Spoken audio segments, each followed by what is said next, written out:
మంచిగా పిలచిన నా యేసయ్యా నీ స్వరము నాకు ఎంతో ప్రీతికరము మంచిగా పిలచిన నా యేసయ్యా నీ స్వరము నాకు ఎంతో ప్రీతికరము పిలచిన దైవమా స్తోత్రము దైవమా పిలచిన దైవమా మంచిగా పిలచిన నా యేసయ్యా నీ స్వరము నాకు ఎంతో ప్రీతికరము మంచిగా పిలచిన నా యేసయ్యా నీ స్వరము నాకు ఎంతో ప్రీతికరము చీకటి నుండి నన్ను నీ వెలుగులోనికి పాపము నుండి నన్ను నీ సన్నిధిలోనికి చీకటి నుండి నన్ను నీ వెలుగులోనికి పాపము నుండి నన్ను నీ సన్నిధిలోనికి పిలచిన దైవమా స్తోత్రము దైవమా పిలచిన దైవమా స్తోత్రము దైవమా మంచిగా పిలచిన నా యేసయ్యా నీ స్వరము నాకు ఎంతో ప్రీతికరము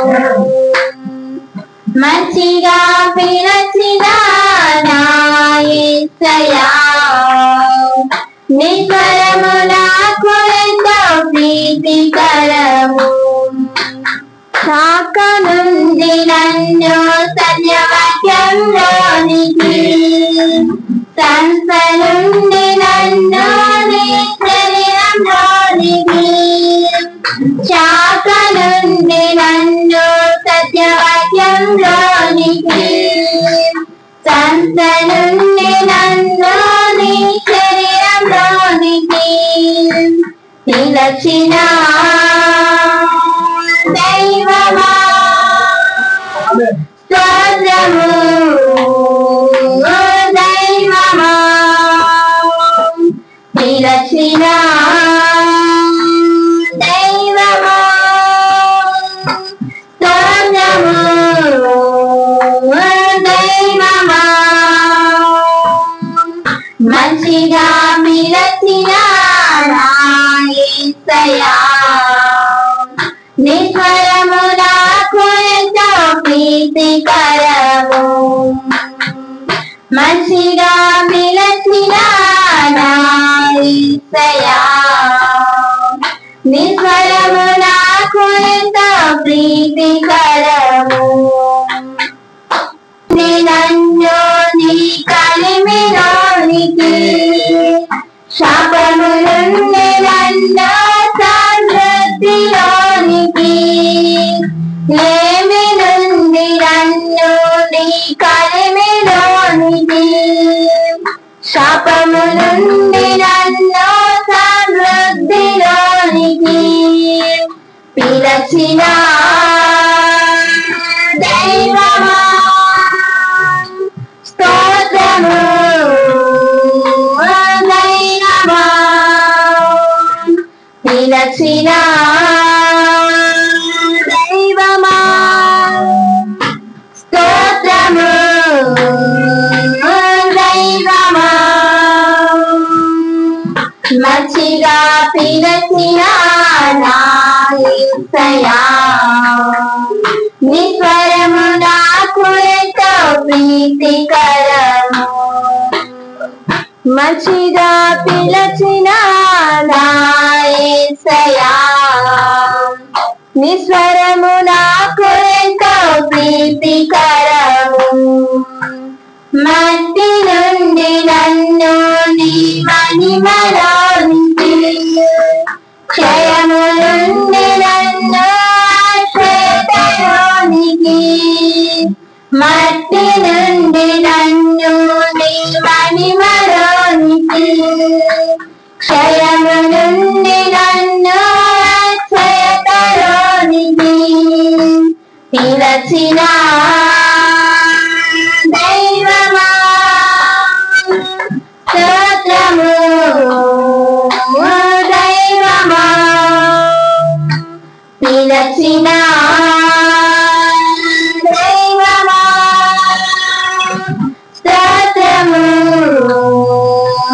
దైవమా మంచిగా పిలచిన నా యేసయ్యా నిస్వరము నాకు ఎంతో ప్రీతికరము మంచిగా పిలచిన నా యేసయ్యా నిస్వరము నాకు ఎంతో ప్రీతికరము హల్లెలూయా ముద్రించుకున్నారే ఈ కాయపు వర్తమానంలో ముద్రించుకున్నారే కాలము నాతో నీవు నీతో నేను ఒకటైయున్నాము విడిపోమేతయ్యా నాతో నీవు నీతో నేను ఒకటైయున్నాము విడిపోమేతయ్యా నా దేవ నీవే కదా నా దేవ నీవే కదా నన్ను నడిపే దైవమో నన్ను నడిపే దైవమో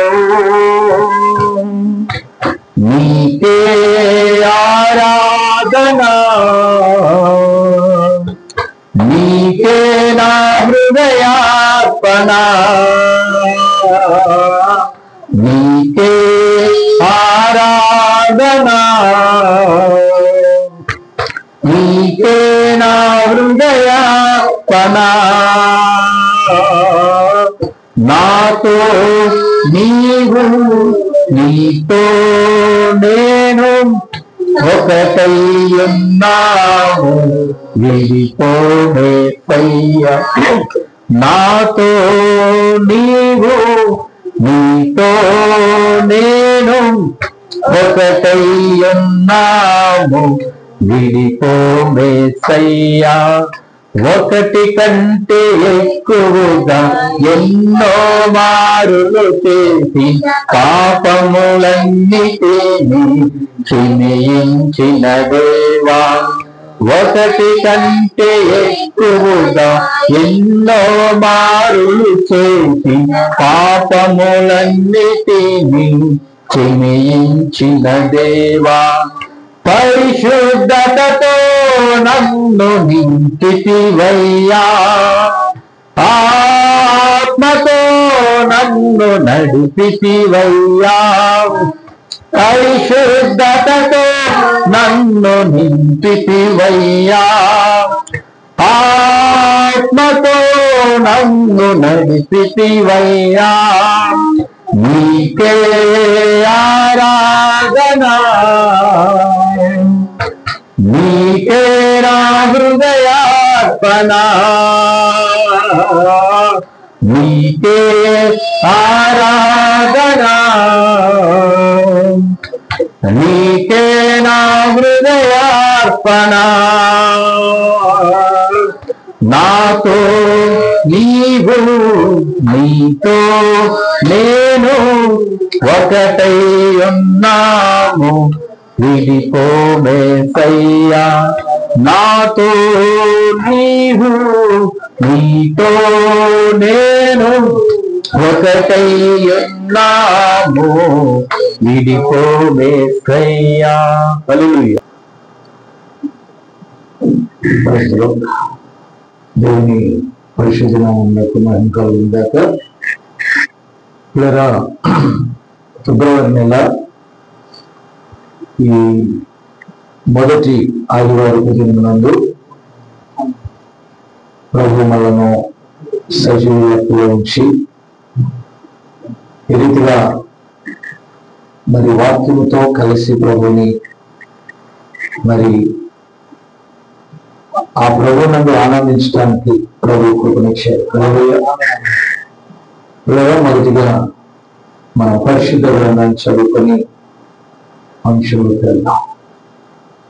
అపోస్తలుడైన పౌలు గారు కొరింథీయులకు రాసిన పత్రిక కొరింథీయులకు రాసిన 2వ పత్రిక 6వ అధ్యాయము 14 నుండి 18 వచనాలు చదువుకున్నాం. మీరు అవిశ్వాసులతో జోడుగా ఉండకుడి,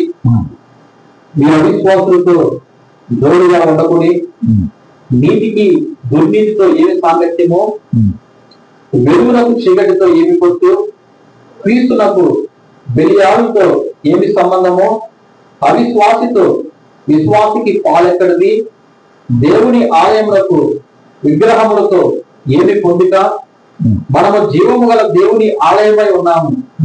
అందుకు దేవుడు ఎలాగో సెలవిస్తున్నాడు, నేను వారిలో నివసించి సంచరిస్తున్నాను, నేను వారి దేవుడినై ఉందులను, వారు నా ప్రజలై ఉందురు.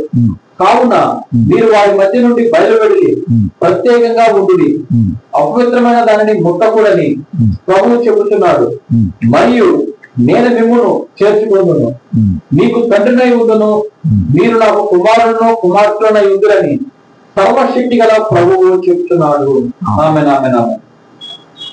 ప్రార్థించండి. ప్రభువైన మా తండ్రి, ఈ లేఖనములకు కర్తవ్యం ఏదైనా గత వారము మేము ప్రారంభించి నిలుపు చేసిన అంశాన్ని కొనసాగిస్తుండగా నీకు దయచేయి.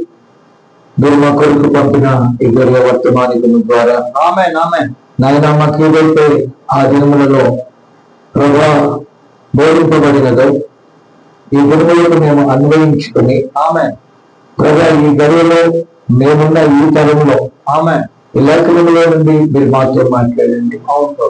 రంగం మీకు ఆహ్వానిస్తున్నాము. మీరు వచ్చి మాట్లాడి మీ నామానికి మాత్రం తెచ్చుకోండి ప్రభా. ఇదిగోనైనా కొన్ని సమయం వస్తువులు చోటు నన్ను మరుగుపరచుకో, ఈ నోటికి కేవలం దూరంగా మాత్రమే వాడుకొని తద్వారా నీ నామానికి అధిక మహిమ తెచ్చుకోమని మహిమ ఘనత నీకే అర్పిస్తూ యేసుక్రీస్తు నామమున అడుగుచున్నాను. ఆదర దయచేసుకుంటున్నాను. ఇలాగా అంశం గుర్తుపెట్టుకోండి. అవిశ్వాసంలో నుండి పూర్తిగా వేరవుటకు దేవుని వాక్యము పిలుచుచున్నది. కొన్నిసారి అబ్రహాముని గురించి, లోతుని గురించి గతంలో మనం కూడుకున్నప్పుడు ధ్యానించాం. పిల్లల మరి ఈ సమయంలో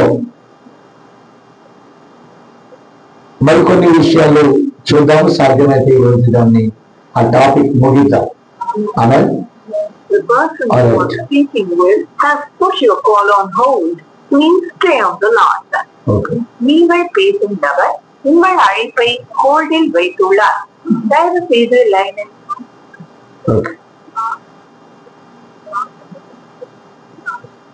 Okay. మంచిది పిల్లరా, ఈరోజు మనం ధ్యానించేటటువంటి ఈ అంశంలో పౌలు గారి గురించి మనం చూద్దాం. పిల్లరా, అతడు లేఖ రాస్తూ ఏమన్నాడంటే, అతడు దేవుని కొరకు ప్రతిష్ఠితమై ఉన్నప్పుడు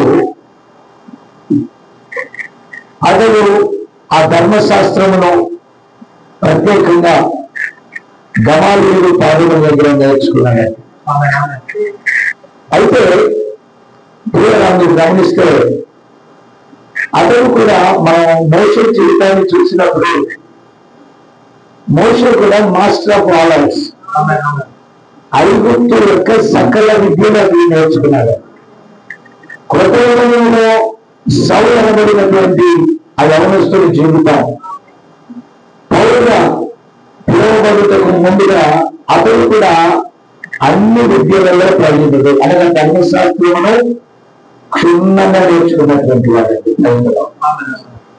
అయితే అతడు దేవునికి ప్రతిష్ఠితము అయిన తర్వాత అంటే ఆ దమస్కు మార్గంలో నిజమైన స్వరాన్ని విన్న తర్వాత అతడు ఎన్నడూ కూడా మళ్ళా వెళ్ళి వాళ్ళతో కలవటానికి ప్రయత్నించేది.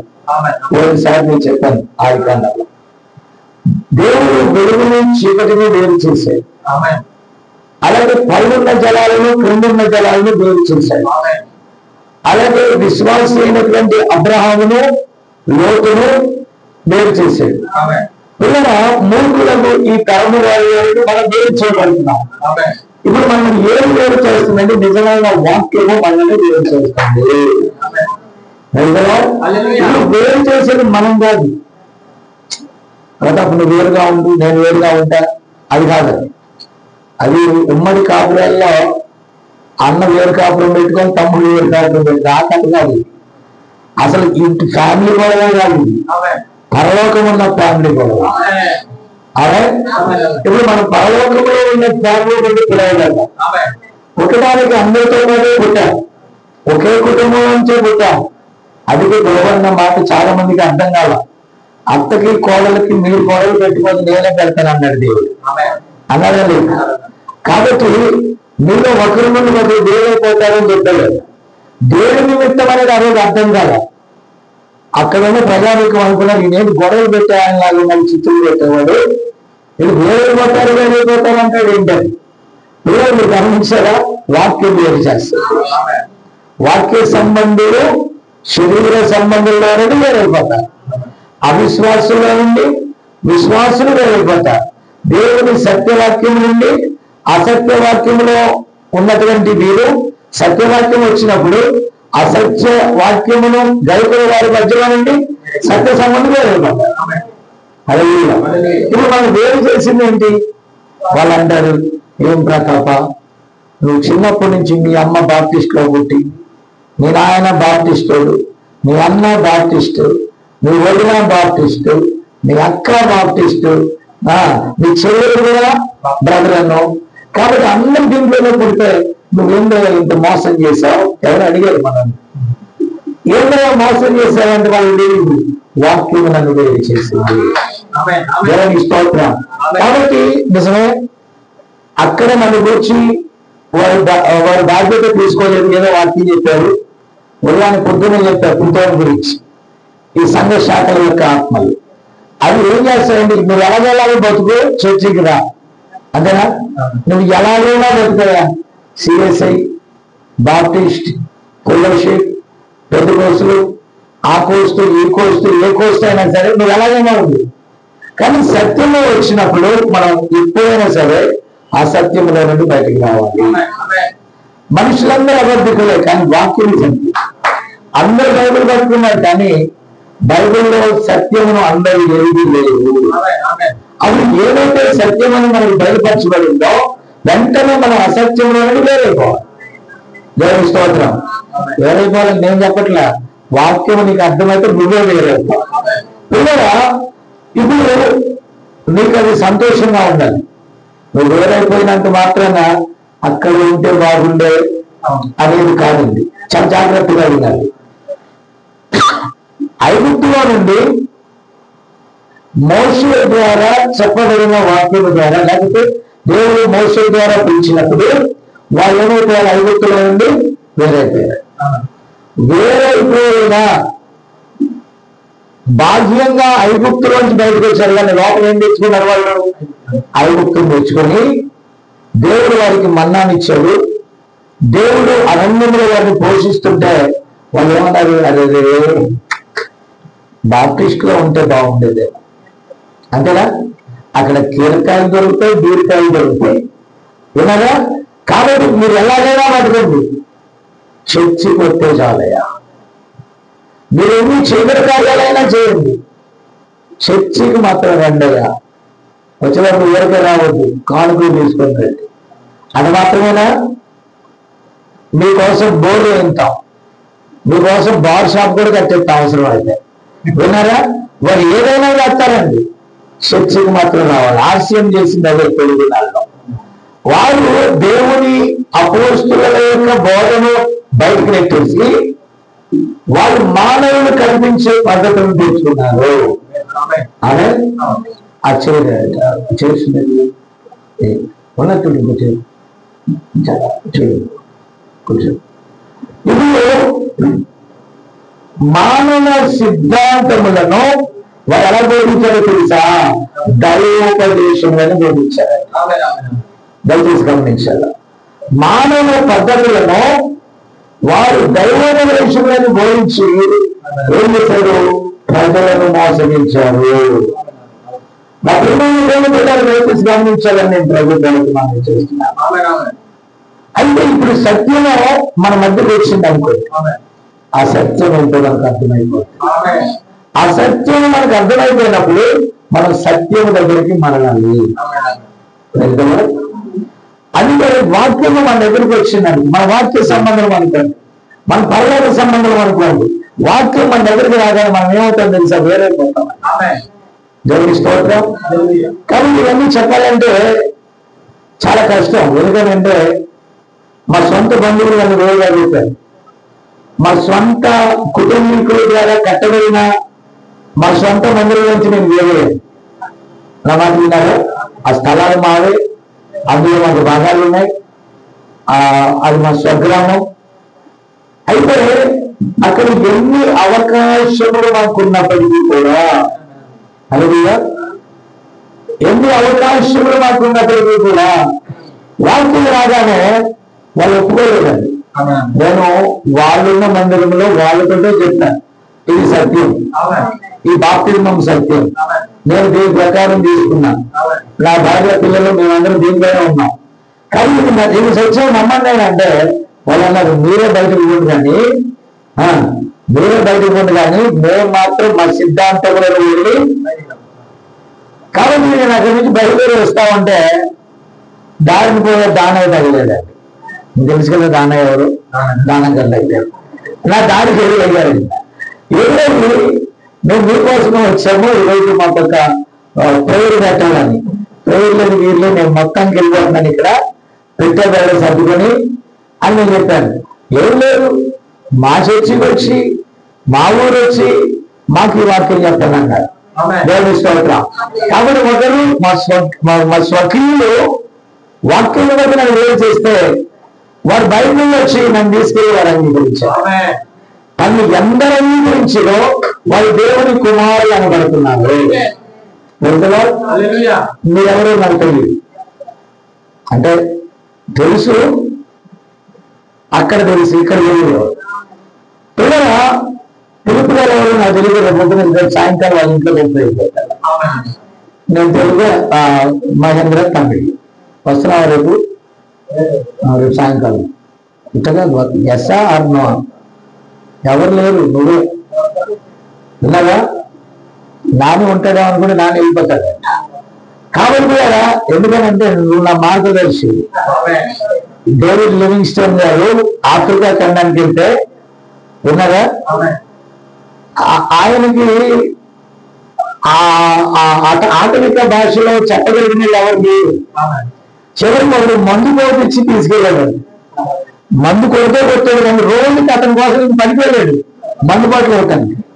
మీకు అర్థం కాలేదా? మందు పోపించి ట్రాన్స్లేషన్ చేయించుకున్నాడు. మీకు అర్థం కాలేదా? అంటే దేవుని గురించి చెప్పాలనేటటువంటి ఆలోచన ఒక వ్యక్తికి ఉంటే ఆ ఇంటర్ప్రిటేషన్ ఇచ్చేటటువంటి వ్యక్తి తాగుబోతులైనా ఆఫ్రికా ఖండాన్ని మార్చాడు. మీకు అర్థమైందా? భాష ప్రాముఖ్యం కాదు. దేవుడు ఒక వ్యక్తి వాడబడాలని దేవుడు ఒక వ్యక్తిని ప్రత్యేకపరిస్తే భాషతో ప్రాముఖ్యం కాదు. ఇప్పుడు కర్ణాటకలో మేము 7వ తారీఖున వెళ్తున్నాం. కర్ణాటకలో ఆయన పేరు మర్చిపోయాను, రాము అని ఒక ఆయన ఉన్నాడు, ఇంకొక ఆయన ఉన్నాడండి, ఆయన పేరు కూడా. సో వాళ్ళు వర్తమానం కూడా ఆకర్షించబడ్డారు. వాళ్ళు ప్రొఫెసర్స్ అండి, వాళ్ళు కూడా వాళ్ళ ఆవిడ మిస్సెస్ హెచ్ఓడి, ఆమె కూడా హిందువులు, అంటే కర్ణాటక ప్రాంతీయులు. వాళ్ళు వాక్యాన్ని నమ్మారు. వాళ్ళు సిఎస్ఐకి వెళ్ళారంట, ఇంకో దానికి వెళ్ళారంట. ఒక రోజు వీళ్ళ ఇంట్లో ప్రేయర్ జరుగుతా ఉంటే మన ప్రతాప్, అంటే ఉస్మాన్ ప్రతాప్ వాళ్ళ నాన్నకి ఆయన తెలుసు అనమాట. ఆయన నేను భోజనం చేసి రండి అని పిలిచాడంట. యాక్చువల్గా ఏంటంటే వీళ్ళ పిల్లలు వాళ్ళ కాలేజీలో చదువుతున్నారు, వాళ్ళు ఇన్వాల్వ్ చేశారు. ఎందుకంటే వాళ్ళ ఇంట్లో ప్రేయర్ పెట్టించుకున్నారు కదా, వాళ్ళ ఇంట్లో ప్రేయర్కి నేను స్పీకర్ని, అయితే వాళ్ళ ఇంట్లో భోజనాలకి పిలిచారనమాట. వాళ్ళ ఫంక్షన్కి లెక్చర్స్ వచ్చి వాళ్ళు భోజనం తిన్నారో లేదో నాకు తెలియదు, కానీ వాక్యం పట్టుకున్నారు. వాక్యం పట్టుకున్నాక ఇఫ్ యూ డోంట్ మైండ్, మీరు ఏమనుకోవచ్చు, మా అమ్మ కాళ్ళకి ఒక పుండు అయిపోయి షుగర్ వల్ల తగ్గట్లా, అస్సలు తగ్గట్లా, మీ పాస్టర్ అయ్యా ప్రార్థన చేస్తాడేమో అడుగుతారా అన్నాడు. అప్పుడు నా దగ్గరకు వచ్చి అడిగేట నా సమయాన్ని బట్టి రేపు వస్తానని చెప్పాను. మీటింగ్ బిగిన్ అవటానికి ముందుగా నేను వాళ్ళ ఇంటికి వెళ్ళాను. పాపం ఇంటి నిండా ఆ విగ్రహాల యొక్క బొమ్మలు ఉన్నాయి. వాళ్ళు పాపం చిన్న అద్దె ఇల్లండి, అద్దె ఇంట్లో అంటే వాళ్ళ అమ్మని అక్కడ పెట్టారు. భార్యాభర్తలు వచ్చేసరికి వాళ్ళు బాగుంటుంది, వాళ్ళ ఇల్లు లేకుంటే వాళ్ళ అమ్మ చేయాలి. కానీ వాళ్ళ లోపలికి వెళ్తే పాపం వాసన వస్తుంది ఇంట్లో, ఆ గదిలో. విన్నారా, వాళ్ళ నాన్న కూడా ఉన్నాడు, వాళ్ళ నాన్న పరిచయం చేస్తున్నట్టున్నాడు. తీసుకొచ్చాడు మా అమ్మ దగ్గర. కానీ పిల్లల నేను వెళ్ళానన్నాడు. వెళ్ళిన తర్వాత వాళ్ళు వెతుక్కుంటున్నారు. ఏ వెతుకున్నారంటే చైర్స్ లో ఆ ముస్లాం దగ్గర ఒకవేళ ఉన్న వాటి మీద ఏమున్నాయంటే ఆ మందులు, ఏదో ఉంటాయి కదా టాబ్లెట్స్, ఆ కాటన్ గుట్టలు అంతా. కాబట్టి ఆయన అనుకున్నాడంట, ఈ పాస్టర్ గారు మనం ఏమి చేయలేకపోయాం, నిలబెట్టి ప్రార్థన చేయించాం, ఏమైనా ఫీల్ అవుతాడేమో అని. నేనేం ఫీల్ కాకుండా హ్యాపీగా ప్రార్థన చేసి ప్రార్థన చేసిన తర్వాత వాళ్ళు ఈయన వెళ్ళి ఆ అబ్బాయి లోపలికి టీ పెట్టి తెచ్చాడు. మీరు టీ తాగుతారా అని. సరే ఇవ్వండి అని టీ తాగేవాడిని. కాదు తర్వాత నేను అన్నాను, సాయంకాలం ప్రార్థన ఉంది వస్తారా అని. విన్నారా, అతనితో పాటు ఆయన భార్యను కూడా తీసుకొచ్చాడు. అంతకుముందు భార్యాభర్తలకు పడదంట. కాబట్టి ఒకసారి వాళ్ళు వచ్చి వెళ్ళిపోయిన తర్వాత ఆటోమేటిక్గా దేవుడు కొట్టిందంటే, నేను మరొక నెలలో వెళ్ళినప్పుడు ఆమె డాక్టర్లే అంతు కట్టినటువంటి ఆ కార్యాలు డాక్టర్కి అర్థం కాదు, తగ్గడలే అన్నట్టున్నారు. ఇప్పుడు కానీ ఈ నెలలో కనుక తగ్గకపోతే ఆ బ్రెయిన్ వరకు తీసేయాలన్నారు. అద్భుతం ఏంటంటే ఆ మొత్తం గాయాలన్నీ తగ్గిపోయాయి. అవన్నీ తగ్గిపోయిన తర్వాత ఆయన వాళ్ళ అమ్మని కూడా తీసుకొచ్చాడు. ఇప్పుడు మన కాలంలో తీసుకెళ్ళి నేను రేపు వెళ్ళినప్పుడు అన్నాడు, అయ్యా కాలంలో మాకు తెలుగు సరిగా రాదు, కానీ తెలుగు చదవటం సరిగా రాదు, కానీ తెలుగు కన్నడ ఒకేలాగా ఉంటుంది, కొద్ది గొప్ప చదువుతున్నాం, మాకు కాలండర్ వివరించండి అయ్యా మీరు వచ్చినప్పుడు అన్నాడు. అలాగే అందుకే ఓవరాల్ గా పైన పెట్టారు క్యాలెండర్, గుర్తుందా లేదా హాస్పిటల్ చెప్పిన మెసేజ్. కాబట్టి ఇది ఏంటో, మా భార్య వేరే చర్చికి వెళ్తుంది, ఆమె కూడా నాకు చెప్పలేదు, ఏదో ఇందులో ఉంది. కాబట్టి మేము అన్ని గుడులకు వెళ్తాము, అదే పనిగా చర్చికి కూడా వెళ్తాము. కానీ ఇక్కడ ఏదో నాకు ప్రత్యేకత అనిపించింది, కాబట్టి మా క్యాలెండర్ లో ఉన్నది వివరించండి. దేవుడు కనుక మా గుడి వాళ్ళు అది కనుక కనెక్ట్ అయితే నేను మా వాళ్ళని లెక్క చేయను, మా బంధువులు లెక్క చేయను, నా భార్య నా కుటుంబానికి నేను లెక్క చేయను, నేను బాప్తిజం తీసుకుంటాను. అందుకే 5 నెలలు దేవుడు నన్ను అక్కడికి వెళ్ళమన్నాడు. అంటే దేవుడు ద్వారం తెరిస్తే అవిశ్వాసం నుండి వారు ఏమవుతున్నారు మెల్లగా. నాకు చాలా ఆసక్తి ఉంది, ఒక్కొక్కరికి దేవుడు ఒక్కొక్కరు పెడతాడు. ఆ కొత్త వారిని కనబడుట ఒక గొప్ప ఆనందంగా ఉన్నది. ఓకేనా, ఇప్పుడు ప్రీతి గర్భవతి ఉంది, ఆ పుట్టే అమ్మాయో అబ్బాయో నీకు తెలియలేదు. ఆ అమ్మాయో అబ్బాయో బయటికి వచ్చి కనపడే అంతవరకు నీకు ఎలా ఉంటది? ఆతృతగా ఉంటది. పుట్టాక అమ్మాయో అబ్బాయో చదువుతుంది, అది తర్వాత సంగతి. అయితే ఒక కొత్త శిశువు వచ్చినప్పుడు ఎలాంటి ఆనందం ఉంటుందో ఒక ఆత్మని దేవుని కొరకు సంపాదించినప్పుడు అంతకంటే ఎక్కువ ఆనందం. ఆ ఆనందాన్ని రుచి చూసిన వాడు ఆ పని మీదే ఉంటాడు. అలా కాకుండా ఒక 10 మందిని పోగేసుకొని, అంతేనా, బాక్సులు పగిలిపోయి అంటే కూర్చుకునేవాడు. ఏం బాక్సులు? సౌండ్ బాక్సులు కాదు, సా అన్నారు ఏంటో సందా బాక్సులు. కాబట్టి అది చాలనుకుంటారు. నాది కాదండి. దేవుడు ఒక్కొక్కరికి ఒక్కొక్క నియమాన్ని ఇచ్చాడు.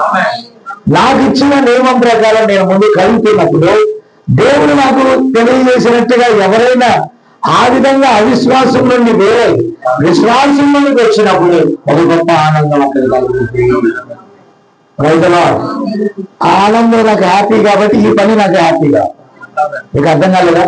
అది నాకు హ్యాపీ లేదనుకో ఈ పని నేను చేయను. అర్థమవుతుందా మీకు? కాబట్టి ఇక్కడ పౌలు గారు తాను నేర్చుకున్న విధానంలో ఉన్నాడు. ఓకే, అదే రైతులు బోధించాడు. స్టెఫను రాళ్లతో కొట్టినప్పుడు మరి సంతోషించాడు, సమ్మతించాడు. దమస్కు మార్గంలో అసలైన సత్యాన్ని ఎరిగినప్పుడు అననీయ వచ్చి ప్రార్థన చేసినప్పుడు అరేబియా దేశానికి వెళ్ళి అక్కడ సమస్తమును కనుగొన్నప్పుడు ఇక అది ప్రకటించకుండా మానేశాడు. పూర్తిగా తన బంధువుల నుండి వేరైపోయాడు, పూర్తిగా తన సమాజం నుండి వేరైపోయాడు, పూర్తిగా తన ప్రజల నుండి వేరైపోయాడు. వాక్య సంబంధులతో నిలబడ్డాడు. కాబట్టి ఇక్కడ చూడండి, ఈ లోకపు విచారాలలో నుండి, లోక సంబంధమైన కార్యాల నుండి ఒక వ్యక్తి క్రీస్తుని ఎరిగిన తర్వాత వేరైపోతాడు. దేవుని స్తోత్రం కలుగునుగాక. కాబట్టి అక్కడ వాళ్ళు ఎంత గొప్ప యోధులైనా, వారు ఎంత గొప్ప శూరులైనా వినాలా, దేవుడిలో పుట్టిన వ్యక్తి లోకంలో నుండి వేరైపోతాడు. దేవుడిలో పుట్టిన వ్యక్తి లోకంలో నుండి వేరైపోతాడు. దేవుని స్తోత్రం కలుగునుగాక. కాబట్టి ఇక్కడ ప్రవక్త అంటాడు ఆదాముని గురించి చెప్తున్నాడు. ఆదాము దేవుని మూలంగా పుట్టినవాడు, అంటే దేవుని స్వరూపంలో పుట్టినవాడు. సో ఈ ఆదాము దేవుని ఆజ్ఞలు మేరటానికి తన భార్య మాట విని, అంటే భార్య ఏం చెప్పింది? దేవుడు ఏదైతే వద్దన్నాడో, మాట విన్నారా? దేవుడు ఏదైతే వద్దన్నాడో అదే తిందామని చెప్పింది అన్నమాట. తెలుసు కదా మనకి స్టోరీ. ఆదాము అంటే హవ్వ గుర్తు. కాబట్టి హవ్వ ఏం చేసింది? తాను తిని, అంటే తన లోక విషయాలను తీసుకొని ఎవరు చెప్పింది? తన భర్తలు చెప్పింది. ఇప్పుడు వేరన్నాడు, నువ్వు వాక్యము నుండి వేరైపోయావు కనుక జీవము గల ఆ తోటలో ఉండడానికి నీకు పాలు. ఇప్పుడు అతడు ఏ విడిచిపోతాడంటే జీవాన్ని విడిచిపెట్టి మరణాన్ని కోరుకున్నాడు. నీకు అర్థం కాలేదా? కాబట్టి ఒక చిన్న వాక్యంలో నుండి తప్పిపోవడం ద్వారా ఆమె మరణాన్ని తీసుకొచ్చిందండి. ఇప్పుడు దేవుడు ఏదైతే వద్దన్నాడో అది అవిశ్వాసం. అవిశ్వాసమే పాపం. యేసులో ఒక మాట అన్నది, నాలో పాపం ఉన్నదని ఎవరు నిరూపించగలరు? అంటే ఏంటి? నాలో అవిశ్వాసం ఉన్నదని ఎవరు నిరూపించగలరు? నా తండ్రి ఏది చేయమన్నాడో నేను అది చేశాను. నా తండ్రి నాకు ఏది చెప్పకపోతే నేను చేయలేదు. ఆయన ఒకటి చెప్పి కూడా చాలా మంది శిష్యులండి ఆయన లోకానుసారంగా లాగడానికి చూశారు. ఆయన రాజం చేయాలనుకున్నారు, ఆయన ఏదో చేయాలనుకున్నారు. కానీ ఆయన అన్నాడు, నా తండ్రి ఏది చేస్తాడో నేను అదే చేస్తాను. నువ్వు దేవుని ఆత్మమూలంగా పుట్టినవాడు, దేవుడు ఏది చెప్తాడో అదే చేస్తాడు.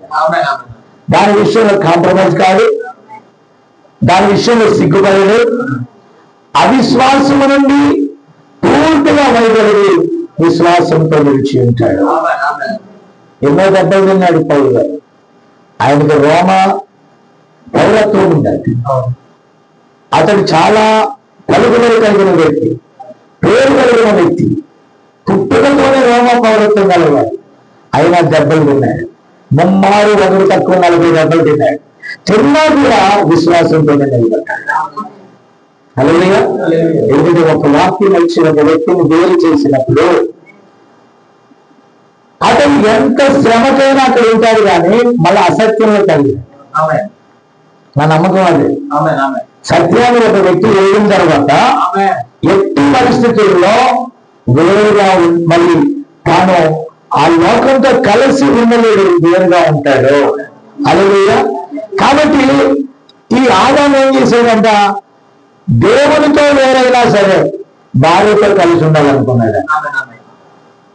స్త్రీ ఎల్లప్పుడు కూడా సంఘానికి సాదృశ్యం. వాక్యానికి వేరైనా పర్వాలా, భార్యతో కలిసి ఉండడం అంటే మా సంఘము, మా కథ, మా యవ్వనము, దేవుని వాటి ఏం చెప్పినా నాకు నటింగు, అది ఏమైనా సరే నేను సంఘంతోనే ఉంటాను. మనకు కావాల్సింది సంఘం కాదు, మనకు కావాల్సింది వాక్యం. మనం వాక్యంతోనే ఉండాలి. కానీ పిల్లరా, ఈ సంఘం మాది, ఆ సంఘం నీది, no no no no no.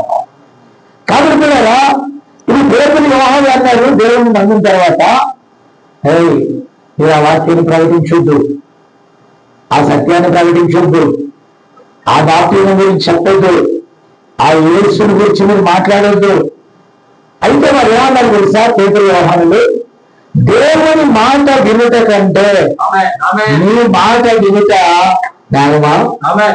మేము ఏమైనా కానివ్వండి, పెంతెకోస్తు అనుభవాన్ని మేము పొందుకున్నాం, పరిశుద్ధాత్మను మేము పొందుకున్నాం, పరిశుద్ధాత్మ ద్వారా మాకు తిరగబడినటువంటి ఆ సత్యమును మేము అంగీకరించాం. ఆ సత్యమును విడిచి దేవుని కొట్టండి, బెదిరించండి, మనం ఏమైనా చేయండి.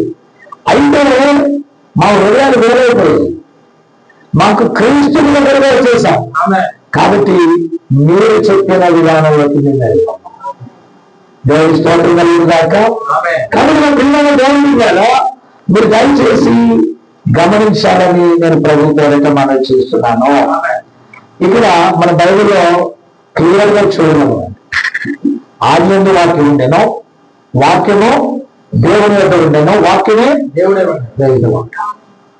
ఇప్పుడు దేవుని లేఖనం ప్రకారము యెషయా గ్రంథంలో మనం చూస్తే యెషయా 9, 6, 7, 14 తీయదు.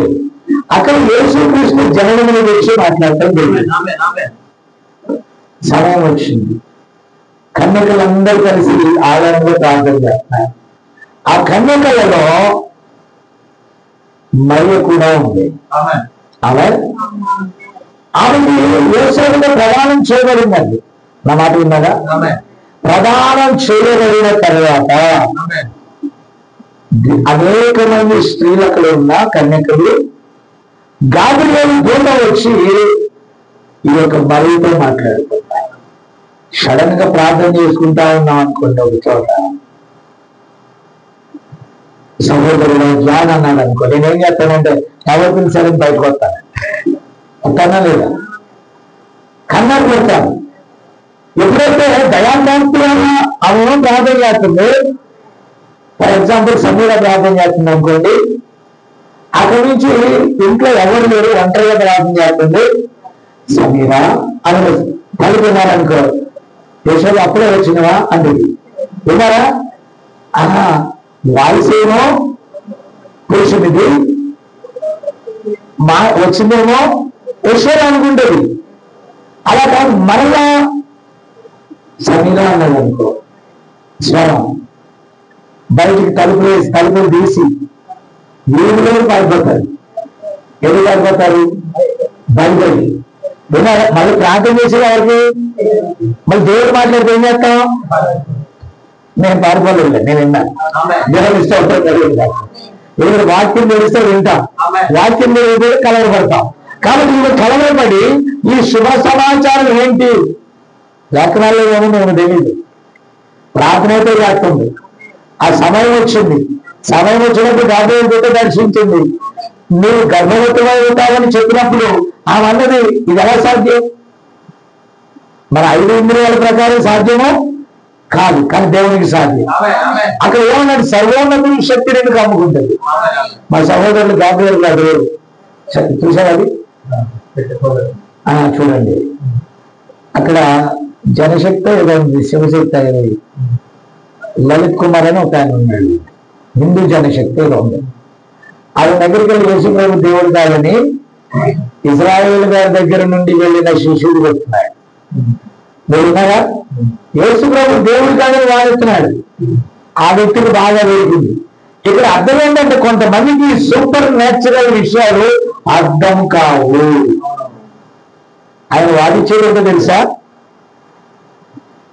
ఆయన ఒక తల్లికి పుట్టాడు, ఆయన చనిపోయాడు, బాగానే ఉంది, మరి ఆయన తిరిగి వచ్చాడు. ఆయన ఏమన్నారు, అతను ఏమన్నారు తెలుసా, దేవుడికి జనన మరణాలు లేవంట. ఆయన జన్మించకపోతే మనం మరణించేవాళ్ళం. ఎవరి రక్తము మన పాపముల నుండి విమోచించదు, దేవుని రక్తమే విమోచిస్తాడు. ఇక్కడ ఏమన్నారు బైబిల్లో, ఆయన తన స్వరక్తం ఇచ్చి సంపాదించిన సంఘం. ఆదాము దేవుని యొక్క స్వరూపము, ఆయన స్వరూపమును తయారు చేసిన ఆత్మ. అది శరీరంలో ప్రవేశపెట్టినప్పుడు, అతని శరీరంలో పాపం ప్రవేశించినప్పుడు ఆయన కూడా శరీరధారి రావాల. పాపం భూమి మీద ప్రవేశించినప్పుడు జీవం భూమి మీద రావద్దా? మరి అర్థం కదా, దేవుడికి జనన మరణాలు లేవనే మాట. ఆయన ఆది లేనివాడు, అంతం కూడా, ఆత్మ ఎందు ఆది లేనివాడు, అంతం కూడా లేనివాడు. అయితే ఆకారం ఆయన మనుషుడిగా కనబడి మరణము పొందినంతగా తగ్గించుకున్నాడు. మరణము పొందినంతగా తన్ను తాను రిక్తుడిగా చేసుకున్నాడంట. తను తగ్గించుకున్నాడంటే అది ఆయనకి సాధ్యం. ఆ మహాదేవుడు చిన్న శిష్యుడుగా ఆ గర్భంలోకి ప్రవేశించడానికి ఆయనకి ఇష్టమైంది. ఆయన మనం తయారు చేసినప్పుడు తను తాను సృజించుకోలేడా అన్నారు.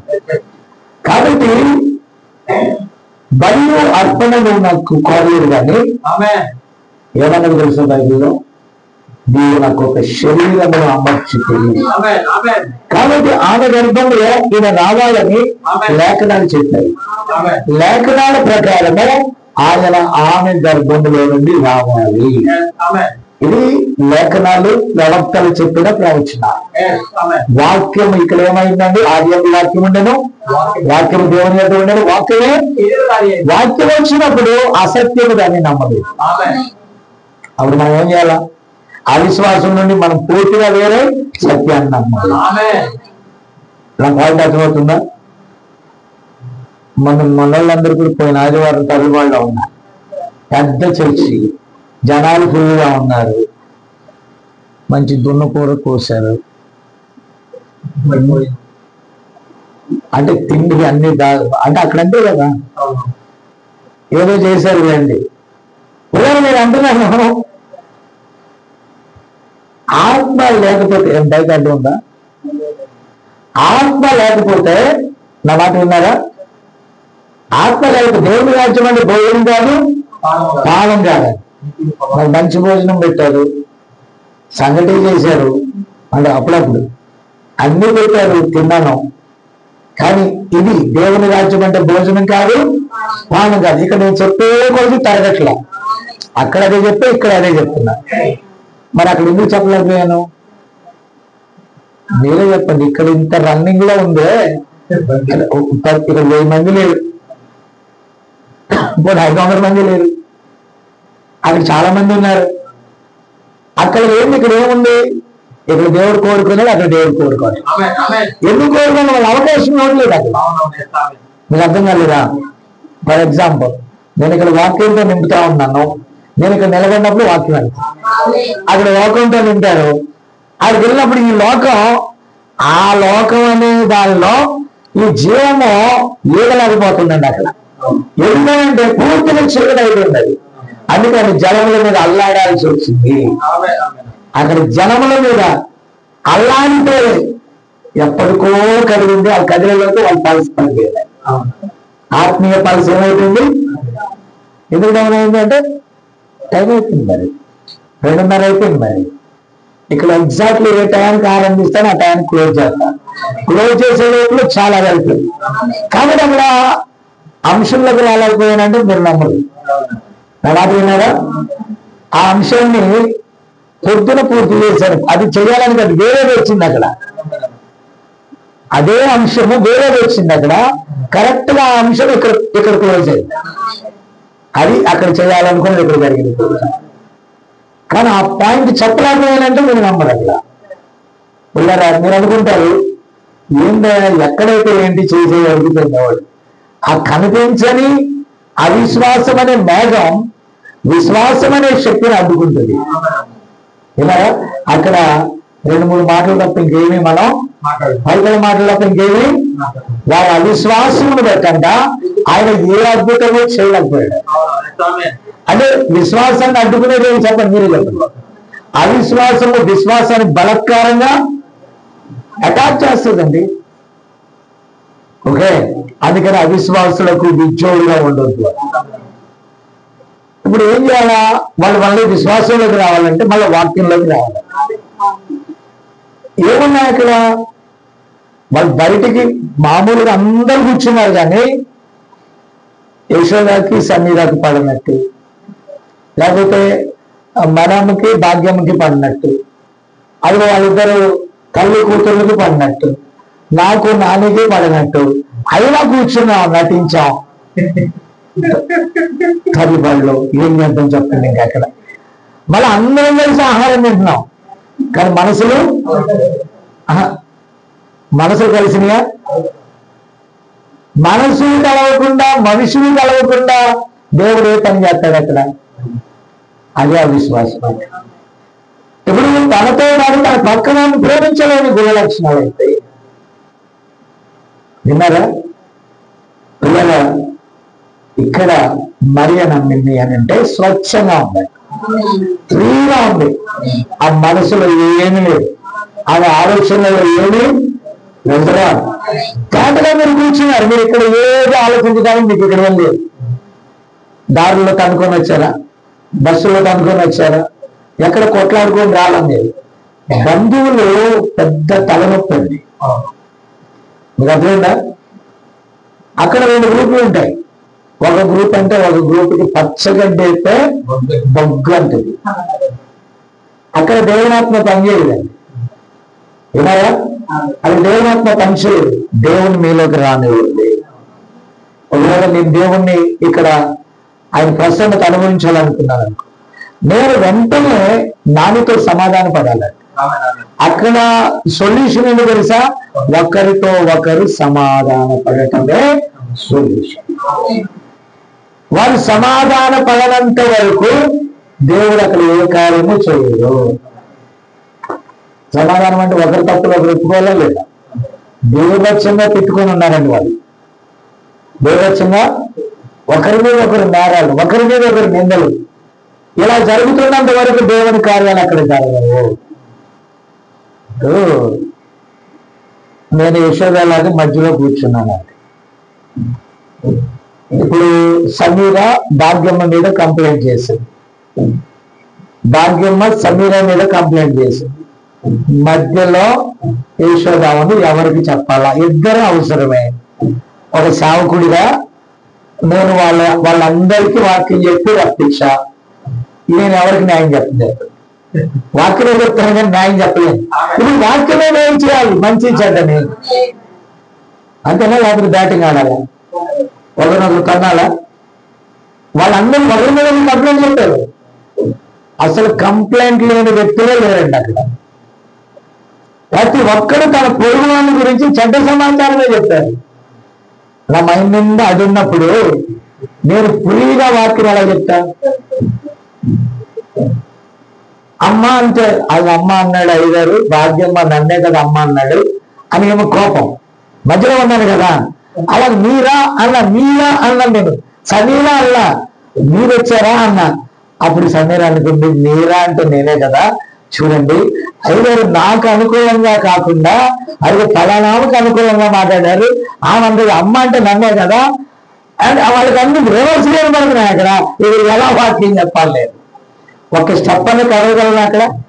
ఈ పాట అర్థం కాలేదా? గట్టిగా ఏదైనా అన్నానా ఈ సేవకుడు అంటాడు నన్ను వీళ్ళలో ఇన్సల్ట్ చేసావు అంటాడు.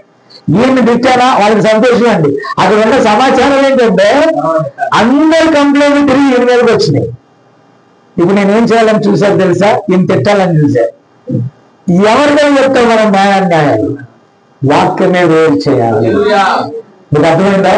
కాబట్టి ఒక సేవకుడిగా వాక్యం అక్కడ రన్ అవ్వాలంటే మీకు పీస్ఫుల్ మైండ్ తో ఇక్కడికి రావాలి. మీకు అర్థమైందా?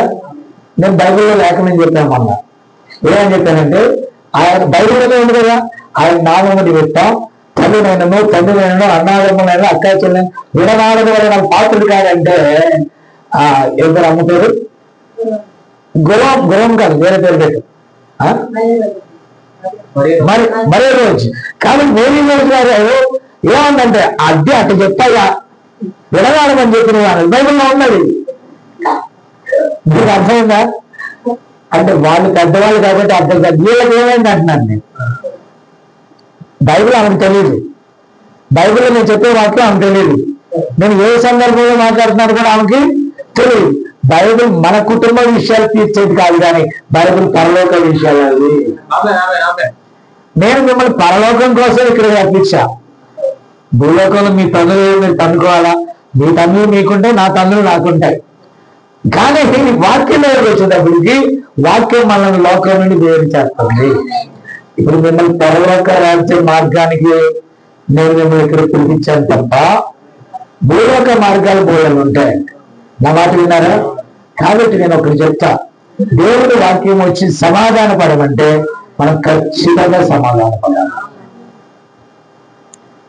ఇప్పుడు నేను వెళ్ళిన సంఘంలో ఏం లేదు, సమాధానం లేదు.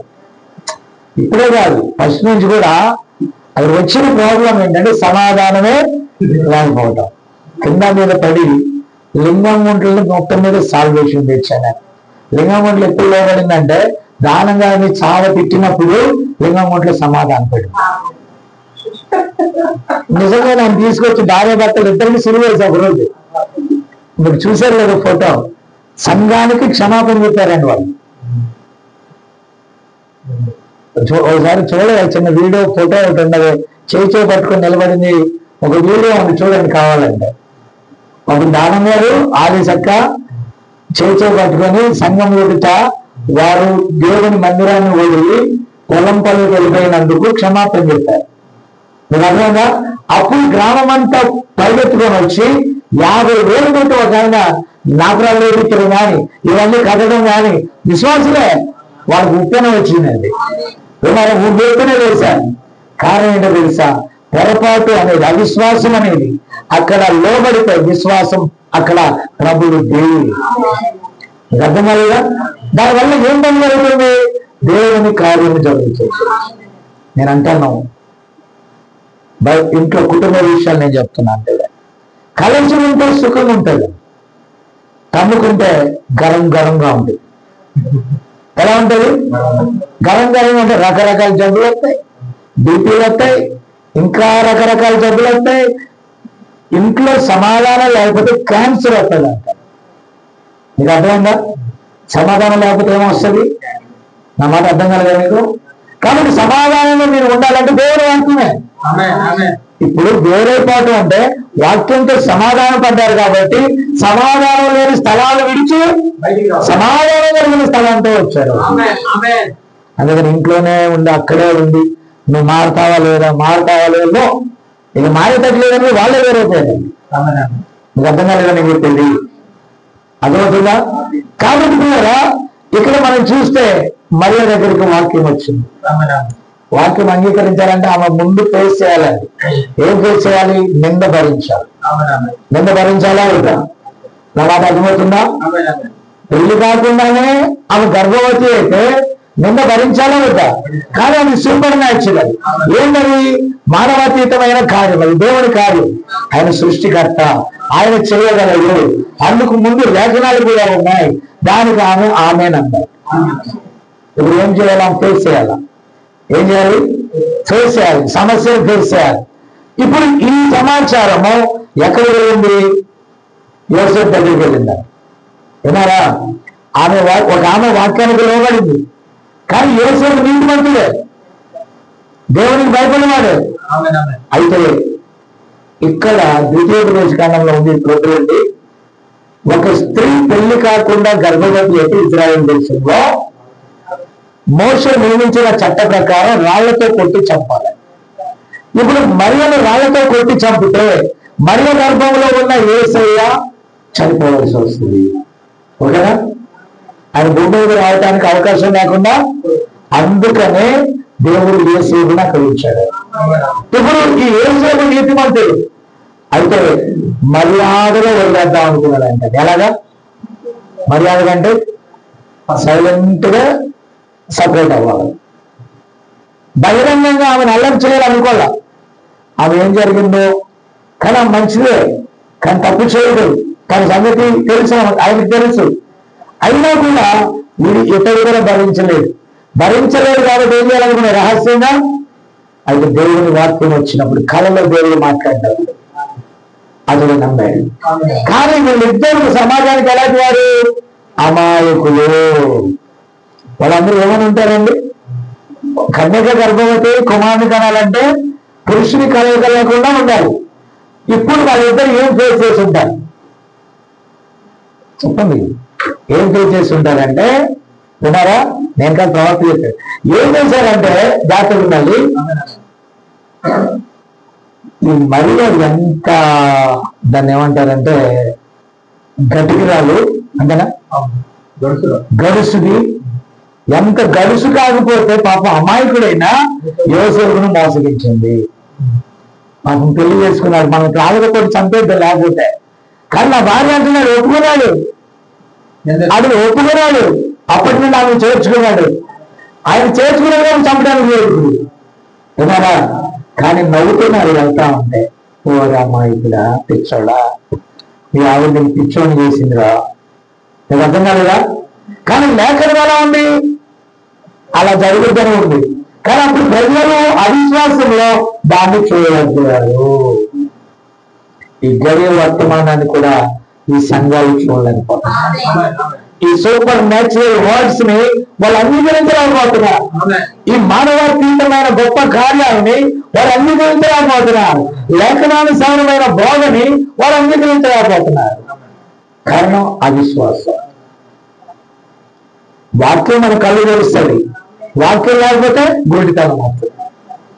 హల్లెలూయా. కాబట్టి మన కళ్ళను ఇప్పుడు నేను అనేది ఏంటంటే,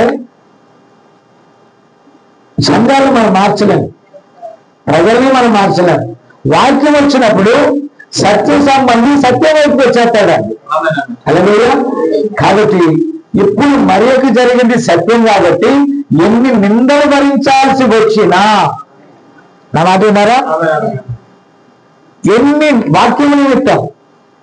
ఇప్పుడు మీరు ఒక మంచి చర్చికి వెళ్తారండి. నేను పొద్దున్నే యోసేపు కోసం ఆలోచిస్తా ఉన్నా. అవతల చూస్తే బాబాయ్ కదా, అన్న బాబాయ్. సాల్మన్ గారు ఏమవుతారు?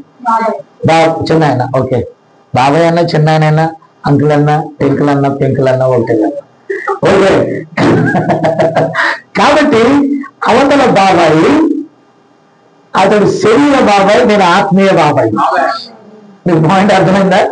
అతడు శరీర సంబంధమైన బాబాయ్, నేను ఆత్మ సంబంధమైన బాబాయ్. మరి ఏదో ఓటేద్దాం బాబాయ్, చెప్పండి ప్రతాప్ సింగ్, ఎటు ఓటేద్దాం?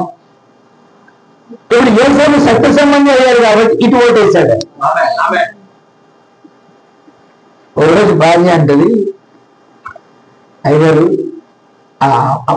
వాళ్ళ ఆంటీతో చెప్తుంది, ఆంటీ సాల్మన్ గారు ఇంటాక ఒక ఇల్లు ఉంది, ఇస్తారంట. నిప్పు ఎక్కడ పెట్టాలంట? ఇప్పుడు ఆయన ఈ సాల్మన్ గారు ఇల్లు దాటుకోండి ఇక్కడికైతే అలాగే వచ్చారు కానీ అది దాటుకొని ఎక్కడికి వెళ్ళాలంట, వెనకాలకి వెళ్ళాలంట.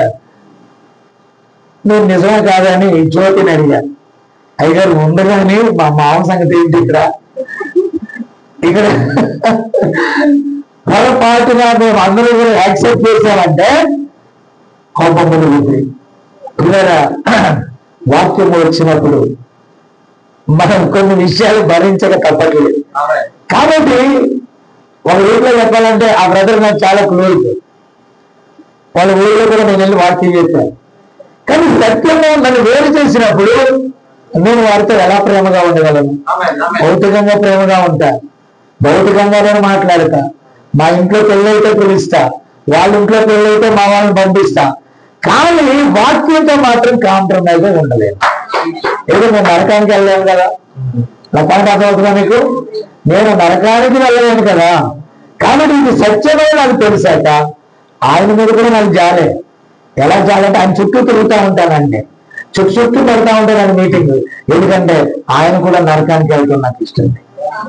నేను దొంగ ప్రేమ కలవాలని అనుకోండి, పైపోయిన ప్రేమ చూపించి పోతే సాల్మన నరకానికి పనికి మాట్లాడా అనొచ్చు. కానీ అనగలమా? మీరేమనుకుంటున్నారంటే ఈ చిచ్చు వస్తారు ఏమనుకుంటున్నారు, కానీ ఆయన ఏడ్చేటప్పుడు అమ్మ యశోద కన్యాయం చేస్తారమ్మే, నేను మిమ్మల్ని ఎంత ప్రేమించచ్చు, నా బిడ్డలాగా చంటి బిడ్డలాగా చూశాను కదమ్మా, కనీసం పర్వతానికి వెళ్ళే మార్గం ఏదో పాపం జానకరావు గారు పైపైన చెప్పారు కానీ ఇంటి పక్కన ఉండి నాకు చెప్పలేదమ్మా అని నేను అడిగితే దేవుడు ఆ రోజున తీర్పులో మీరేం సమాధానం చెప్తారు? కాబట్టి అర్థం కాలేదన్నా. ఆ కాన్సెప్ట్ తోట నేను అందరితో గొడవలు పెట్టుకుంటున్నట్టుగా అనిపిస్తుంది. కానీ అది గొడవ కాదు, నేను వారికి క్షేమ సమాచారాన్ని ఇస్తున్నాను, కానీ వారు నన్ను తప్పుగా అర్థం చేసుకుంటారు. మీకు అర్థమలేదా? నేను వారికి చెప్పానంటే అర్థం ఏంటి? ప్రేమ. మీరు అనుకుంటారు అయ్యా అయ్యగారు అందరితో ఏంటి ఇలా చేస్తున్నారని. అక్కడ తగ్గుపాడులో మీటింగ్ జరిగాక అవతల చర్చి ఉన్న వాళ్ళు ఎవరంటే రవి అండి. ఈ రవి మన బేరపోగు సంపత్ గారి చుట్టూ అండి, వాళ్ళ మామ కొడుకే. వినారా? అది వచ్చి మన మోహన్ అన్నాడంట, మీరు సౌండ్లు ఎక్కువ పెట్టేస్తున్నారు, అసలు మిమ్మల్ని ఇక్కడ రానివ్వడమే తప్ప అన్నాడంట చర్చి. ఆ స్థలం కొన్నప్పుడు చర్చి కంటే మనం కొననిచ్చేవాళ్ళు కాదు, ఆ సంగతి తెలుసలేదు. మనం ఏదో కొనుక్కున్నాం అనుకున్నారు. అది వేసే రోజు అన్నం అక్కడ ఒక ఆమె ఉంది అక్కడ, మన సంపద వాళ్ళ మరదలు. సో ఆమె మెల్లగా వచ్చి పాక్కుంటా నేను పెట్టే పలహారాలు తింది, ఆ చర్చికి వెళ్తుంది, నేను పెట్టే పలహారాలు తింది, లడ్డూ తింది, మిక్సర్లు తింది, అన్ని తిన్న తర్వాత అయ్యా ఇక్కడ ఏం కడుతున్నారు, ఇంటికి భలే ఉంటుంది అయ్యా అన్నది. ఇల్లు కాదు మందిరం.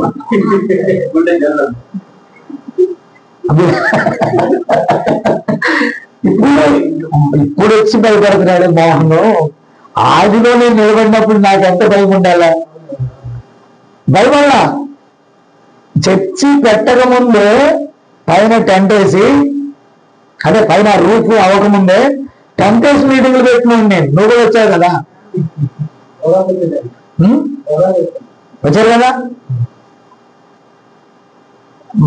మన మోహన్కి జ్వరం వచ్చిందంట. ఆ రవి అడగగానే జ్వరం వచ్చిందంట మోహన్కి భయపడి. మోహన్కి చలి జ్వరం వచ్చిందంట. మళ్ళీ ఆదాం అంటే వాడేవాడు నిన్ను అంటానికి అని ఇప్పుడు ఆదాం కూడా. ఆదానికి ఇంకా బంధువు కందులుడంట. మీకు అర్థమైందా? సొంత బంధువు అయినోడేమో వాడెవడు నన్ను అంటానికి అంటున్నాడు. కాబట్టి మన పాస్టర్ మోహన్ గారికి జ్వరం వచ్చింది. పిల్లరా, సరైన వాక్యం వచ్చినప్పుడు అవిశ్వాసం నుండి తెలియజేస్తాం. మనం వాదలు పెట్టుకోకూడదు, మన తమ్ముడు పెట్టుకో, వాక్యంలోనే జవాబు. మీరు అర్థమైందా? కాబట్టి మన వరం మీరు వచ్చి ఏమన్నారంటే బాప్టిస్ట్ డమాలి, ఇది డిమాలి, అది డిమాలి అన్నాడు ఆయన, గట్టిగా అన్నాడు. అప్పుడు రవికే కాదు ఎక్కడున్న వాళ్ళకి కూడా వస్తుందండి. విన్నారా? చాలా మంది టీచర్స్ వచ్చారు, చాలా మంది పక్క నుండి లెక్చరర్స్ వచ్చారు, 3 మంది వచ్చారు. మిగతా వాళ్ళందరూ విన్నారండి దేవుని వల్ల. కొంతమందికి చర్చ ఉంది కాబట్టి వాళ్ళకి కోపం వచ్చింది. ఆనాడు పరిశీలన శాస్త్రులకి యేసు ప్రభు మీద ఎందుకు కోపం వచ్చిందంటే అది కూడా కోపం వచ్చింది. ఈయనేదో కల్పిత వాక్యాలు చెప్పి లేఖనాలు మీరు ఎదిగితే నన్ను అలా చూడన్నాడు యేసు ప్రభు. వాళ్ళు లేఖనాలు కాకుండా మానవ పద్ధతులను బోధించినప్పుడు లేఖనములు ఈయన ఎవరో కనపడలేదు. అర్థమవుతుంది నేను చెప్పేది? ఇప్పుడు నేను చెప్పేది మీకు లేఖనానుసారంగా ఉందా లేదా? అదంతా వాక్యానుసారంగా రుజువు చేయబడింది కదా. రుజువు చేయబడినట్టు భయపడ్డు. ఏదంటారు కదా, న్యూట్రల్ గా ఉండేవాడు. న్యూట్రల్ అంటే తెలుగులో అటు ఇట మిమ్మల్ని డబల్ డక్కర్ అంటాం. అదేలే అటు ఇటుగా ఉండేవాడు అనుకోండి. కరెక్ట్ నేనేం చెప్పాలి తెలియలేదు. అటు ఇటుగా ఉండేవాడు కలవరపడతాడు. పూర్తిగా విశ్వాసి కలవరపడ్డాడు. ఆ విశ్వాసి చెప్పుకుంటే వెళ్ళిపోతాడు. కానీ అటు ఇటు మైండ్ ఉన్నవాడికి ఏమో ఉంటుందంటే అటేం చేయాలా ఇటేం చేయాలా. సంపూర్ణంగా వాక్యం తెలిస్తే మాత్రం సపరేట్ మళ్ళీ వాదనలో పెట్టుకుంటాడు. నా మాట విన్నారా? కాబట్టి ఈ తన భార్యని చెప్పుకోవడానికి లేకపోతే దేవుని వాక్యాన్ని ఒప్పుకోవడానికి ఆయనకు ధైర్యం కావాలి. ఈ అసాధారణమైన కార్యము యోసేపు నమ్మాడు. That is the super natural. అది మానవాతీతమైన కార్యము. కాబట్టి ఆ కార్యాన్ని ఒక వ్యక్తి నమ్మాడు. ఆయన శరీరధారి వస్తాడని నమ్మాడు. ఆమె నమ్మాడు కనుక అతను అంగీకరించాడు. వారు జీవించినాడు. దేవుని స్తోత్రం. అప్పుడు 12 ఏళ్ళ 12 years ఓల్డ్ యేసుప్రభు దేవాలయంలోకి వెళ్ళి అక్కడ పరిచయంతో శాస్త్రులతో తర్కిస్తున్నాడండి లేఖనాలు. వాళ్ళు అన్నారు, ఇప్పుడు మరీ కుమారుడు కదా, ఇప్పుడు సోదరు మనులందరూ కూడా మన మధ్యనే ఉన్నారు కదా. అయితే ఇంత పాండిత్యం ఎక్కడిది? పాయింట్ అర్థం కాలేదా? లేఖనాలలో మహా అంటే 12 ఏళ్ళు లేవు, లేఖనాలన్నింటినీ పరిశోధిస్తున్నాడు. నా మాట విన్నారా? వాదిస్తున్నాడు. ఇది అలా అది అలాగా. వాళ్ళు అన్నారు, చదువు లేదు కదా ఇది, ఏ బడిగా లేదు, A for apple, B for bat, C for cat కూడా తెలీదు. తా అంటే టూ రాదు, టూ అంటే రారాదు. ఏమి తెలియని ఈ వ్యక్తికి ఇంత పాండిత్యం ఎక్కడిది? ఆయన వాక్యమై ఉన్నారు. చాలా మంది అమెరికాలో విలియం బ్రహాం గారిని తక్కువగా మాట్లాడడానికి కారణం ఏంటి తెలుసా? ఆయన చదువుకుని 7వ తరగతి. అంత గొప్ప దేశంలో ఆయన చదువుకుంటా 5 ఏళ్ళు మాట్లాడినది రాజులు భయపడ్డారు. రాజులు ఏదో గొప్ప కార్యాలు చేశారు. ఈ ప్రపంచం అంతా 7 మార్లు చుట్టూ వచ్చారు. నేను చెప్పేది అర్థం చేసుకో. ఎలా వచ్చింది అంటే దేవుడికి సాధ్యం. ఈ విజ్ఞానము, చదువు, విలువు ఇదంతా దేవునికి అవసరం లేదు. మూలని దేవుని రాజ్యంలో ఉంటారంట. చదువుకొని తగ్గించేవారు ఎక్కడ ఉంటారు? వెలుపట ఉంటారు. మీకు అర్థం కాలేదా? చదువు ప్రకారం మరియా కుమారుని కనడం ఇంపాసిబుల్. నువ్వు చదువుతూ వెళ్ళావనుకో, బైబిల్లో ఒక్క ముక్క కూడా నమ్మలేదు. రాత్రి చెప్పాను నేను యెహోషువ గురించి. యెహోషువ సూర్య చంద్రుని ఆపితే గురుత్వాకర్షణ శక్తిలో ప్రాబ్లం వస్తే భూకంపం అవుతుంది. భూమిని ఆకర్షణ సృష్టించిన ఆయనకి భూకంపం రాకుండా ఆపలేడా? ఆయన మాటలో ఉంది. ఆ వెలుగు అక్కడ ఆగు, నువ్వు ఇక్కడ ఆగు, భూకంపం రాకు. దాన్ని ఎలా కంట్రోల్ చేయాలో ఆయనకు తెలుసు. అదే దేవునికే జ్ఞానాన్ని బోధించాలి అనుకుంటే ఎలా సాధ్యమండి మనకి? ఆయన వాళ్ళని కార్యం చేశాడంటే నువ్వు బీటెక్ చదివినా, ఎంటెక్ చదివినా, నువ్వు పిహెచ్డీ చేసినా, డబుల్ పిహెచ్డీ చేసినా బైబిల్ చెప్తే నమ్మాలి. ఏదైనా ఆర్యంలో వాక్యమే వాక్యమే నమ్మలేదా?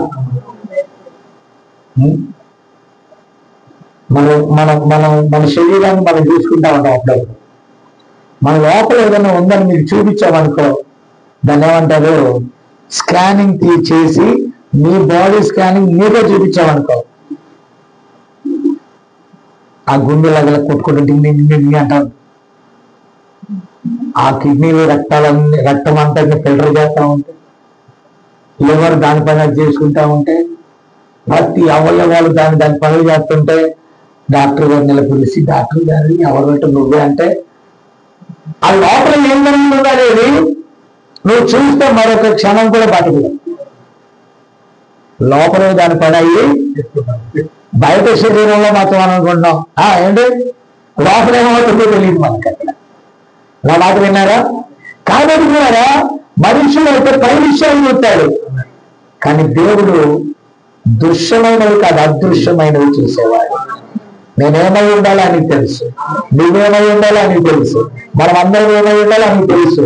అవయవాలను తయారు చేసిన దేవునికి స్వస్థపరచడం కాదు కదా. మాట ద్వారా అంతా కలిగినప్పుడు నీ అవయవం ఒకటి పాడైపోతే యేసుక్రీస్తు నామములో కలుగుదాకా అంటే కలగదా అంటాను, కలుగుది. పాత గుండె పోయి కొత్త గుండె రన్ అవ్వాలంటే రన్ అవ్వదా? రన్ అవుద్ది. నీకు ఒక ఉద్యోగం ఇవ్వాలంటే రన్ అవుదా? రన్ అవుద్ది. ఇప్పుడు సన్ని వెళ్ళండి, ఎగ్జామ్ వెళ్ళండి. నేను రమేష్ కుడికి సన్ని ఇక్కడే 10వ తరగతి అని చదివినట్టు. ఎంత చదివింది? 10th చదివాడు. 10th చదివి ఆ కంపెనీ ఎగ్జామ్కి పంపించిందంట. మాకు ఒకడు ఉన్నాడు 10th క్లాస్ వాడు హైదరాబాద్లో, నెలకు 50,000 తెచ్చుకుంటున్నాడు. సన్ని 20,000కు ముక్కుతున్నాడు. ఎంత? 20,000. అంటే సన్ని ఏం చదివాడు? ఏంటది? MBA చేసి ఫీజు అదలే MBA చేసి 20,000కు ముక్కుతుంటే వాడు 10th క్లాస్ చదివి 50,000 తెస్తున్నాడు. కంపెనీ వాడిని నమ్మింది. ఏం నమ్మిందో తెలియదు? Skill, talent, English. ఇప్పుడు చదువుకున్నవాడు చదువు కంటే వాడు ఎక్స్పీరియన్స్ బట్టి జీతం పెట్టుకుంటున్నాడు. చదువు కావాలా? లోకంలోని కొన్ని విషయాల్లో చదవక్కర్లేనప్పుడు పరలోకానికి అసలు అక్కర్లా. సృష్టికర్త నీకు ఏది ఇవ్వాలని చేయగలడు, నేను ఎలా పోషించాలని పోషించగలడు, నీకు ఏది ఇవ్వాలని ఇవ్వగలడు, నిన్ను ఏ స్థానంలో ఉంచాలని ఉంచగలడు. నువ్వు నమ్మావనుకో, అవిశ్వాస మాటలు వినద్దు. ఇప్పుడు నువ్వు ఒక డాక్టర్ సర్టిఫికేట్ తీసుకొని వచ్చావు, రిపోర్ట్. డాక్టరు, అమ్మా అయ్యా ఇక నేను ఇంకో కాలం బతికినంటయ్యా, కొద్ది రోజుల్లో చచ్చిపోతానంటయ్యా అని ప్రార్థన చేయమంటావు, చేస్తున్నా. దేవుడు అన్నాడు సాగుడులో బతుకుతాడని చెప్పు అన్నాడు. చెప్పడానికి నాకు ధైర్యం కావాలా? నమ్మడానికి ఆమెకు విశ్వాసం కావాలా? ఏం కావాలి? ఇప్పుడు నాతో ఎవరు పోరాడతారు? Doctor certificate పోరాడుతుంది. ఆమె బతకదని డాక్టర్ చెప్తే బతుకుద్దని ఎలా చెప్తావు? నువ్వు దేవుడు చెప్పాడు బతుకుతాడు. It's possible. ఏంటంటే దట్ ఈస్ సూపర్ న్యాచురల్. అది మానవాతీతమైన కాదు, అది దేవుడైతే చేయగలడు. ఆమె అయితే నువ్వు నమ్మాలంటే నువ్వు వాక్యాన్ని నమ్మాలి. వాక్యం వచ్చినప్పుడు నువ్వు అవిశ్వాసము నుండి వేరైపోతావు. కాబట్టి నువ్వు తల్లి వచ్చింది ఇట్ట దొంగతనంగా ఎవరేమనుకుంటున్నారు? అసలే బైబిల్ ఉంది కదా, మరియా యేసుని తీసుకొచ్చి యేసు ప్రభువు తగ్గిపోయాడు కదా అని యేసు ప్రభువుని కనుగొని నేను నీ తండ్రి వినరా నీ కోసం ఎదుగుతున్నామయ్యా అని అందరు చూస్తుంటే బంధువులందరూ చెప్పింది. ఆయన తక్కువ వేసి ఓ విమెన్, ఓ స్త్రీ ఏమన్నాడండి? అమ్మానలా దిమ్మానలా. దాని తెలుగు బైబిల్లో అమ్మా అన్నాడు. తెలుగు బైబిల్లో అమ్మా అని రాసింది. అమ్మానలా ఓ విమెన్, ఓ స్త్రీ. ఆయన ఏమన్నాడు? ఓ స్త్రీ, నేను నా తండ్రి పనుల మీద ఉన్నాను, నేనేంటే నా తండ్రి అంటున్నావు. అవునా, తన దగ్గర ఎట్టగట్ట మెయింటైన్ చేశాను. ఆయన ఒప్పుకోలేదండి, ఆయన సత్యమై ఉన్నాడు. సత్యమును అసత్యం అంటే ఒప్పుకున్నాడు వేసాయా? నువ్వు వాక్య సంబంధం అయితే నిన్ను ఎవరు కవర్ చేయాల్సిన పని కవర్ చేసిన నొక్కినా అనుకుని బయటకు వస్తా ఉంటాం. ఎలా దాచినా పెట్టి పగలు పెట్టుకుంటాం. నీలో వాక్యం పెట్టబడింది అనుకోండి, ఇప్పుడు నన్ను ఎవరైనా మూసించగలరా? ఈరోజు మైక్ వచ్చింది, రేపు మైక్ గొట్టాలు వస్తాయి, పైకి వస్తాయి. ఏం చెప్తా? ఎక్కడ నన్ను తీసుకొచ్చి 4 రూముల్లో ఏసీ పెట్టి కట్టినా కదులుతుందా బండి? బండి కదులుతుందా? కదులుద్ది బండి. దేవుని వాక్యాన్ని ఎవ్వరు కూడా ఆపలేదు. ఎందుకంటే సత్యము అవిశ్వాసమును చీల్చుకొని వెలుగుగా బయటకు వస్తుంది. వెలుగు గురించినప్పుడు దాన్ని ఎవ్వరు కూడా ఆర్పజాలరు. కాబట్టి పిల్లరా, ఇక్కడ మనుషుడు అబద్ధికుడు అవుతాడు కానీ దేవుడు సత్యవంతుడు కాక తీరడు. అనే కాబట్టి పిల్లరా, ఇప్పుడు అబ్రహాముని గురించి ప్రవక్త మాట్లాడుతున్నాడు. ఏమరా? ఇప్పుడు ఈ అబ్రహాముని గురించి మనము ఆలోచన చేసినప్పుడు నా మాట వింటున్నారా? అబ్రహాము దేవుడు నమ్మాడు. చాలాసార్లు చెప్పారు కాబట్టి క్లుప్తంగా చెప్తామాట. అబ్రహామునకు దేవుడు పిలిచినప్పుడు 75 సంవత్సరాలు. అప్పుడు శారాకి ఇద్దరికి 10 సంవత్సరాలు తేడా. అయితే దేవుడు అన్నాడు, నేను నీ కుమారుని ఇస్తా అన్నాడు. వారు మృతతుల్యమైన దేహంలో వారు ఉన్నప్పుడు, తన భార్య కూడా బలము ఒడిగి ఉన్నప్పుడు నమ్మటానికి ఏం కావాలి? ధైర్యం కావాలండి. That is not a natural. అదేంటి? సహజ సిద్ధమైనది కాదండి, సహజాతీతమైనది. విన్నారా? Super natural. పిల్లలు పుట్టారు అనేది కన్ఫర్మ్, సంతానము దొరకదు అనేది కన్ఫర్మ్. ఓకే, అయితే నమ్మటానికి ఏం కావాలా? నా మాట అర్థమైందా మీకు? నమ్మటానికి ఏం కావాలండి? విశ్వాసం కావాలా? పాపం యశోద అనుకుంటుంది, అయ్యగారు ఇది ఎక్కువ మాట్లాడుతున్నారంటే దీని మహిమ.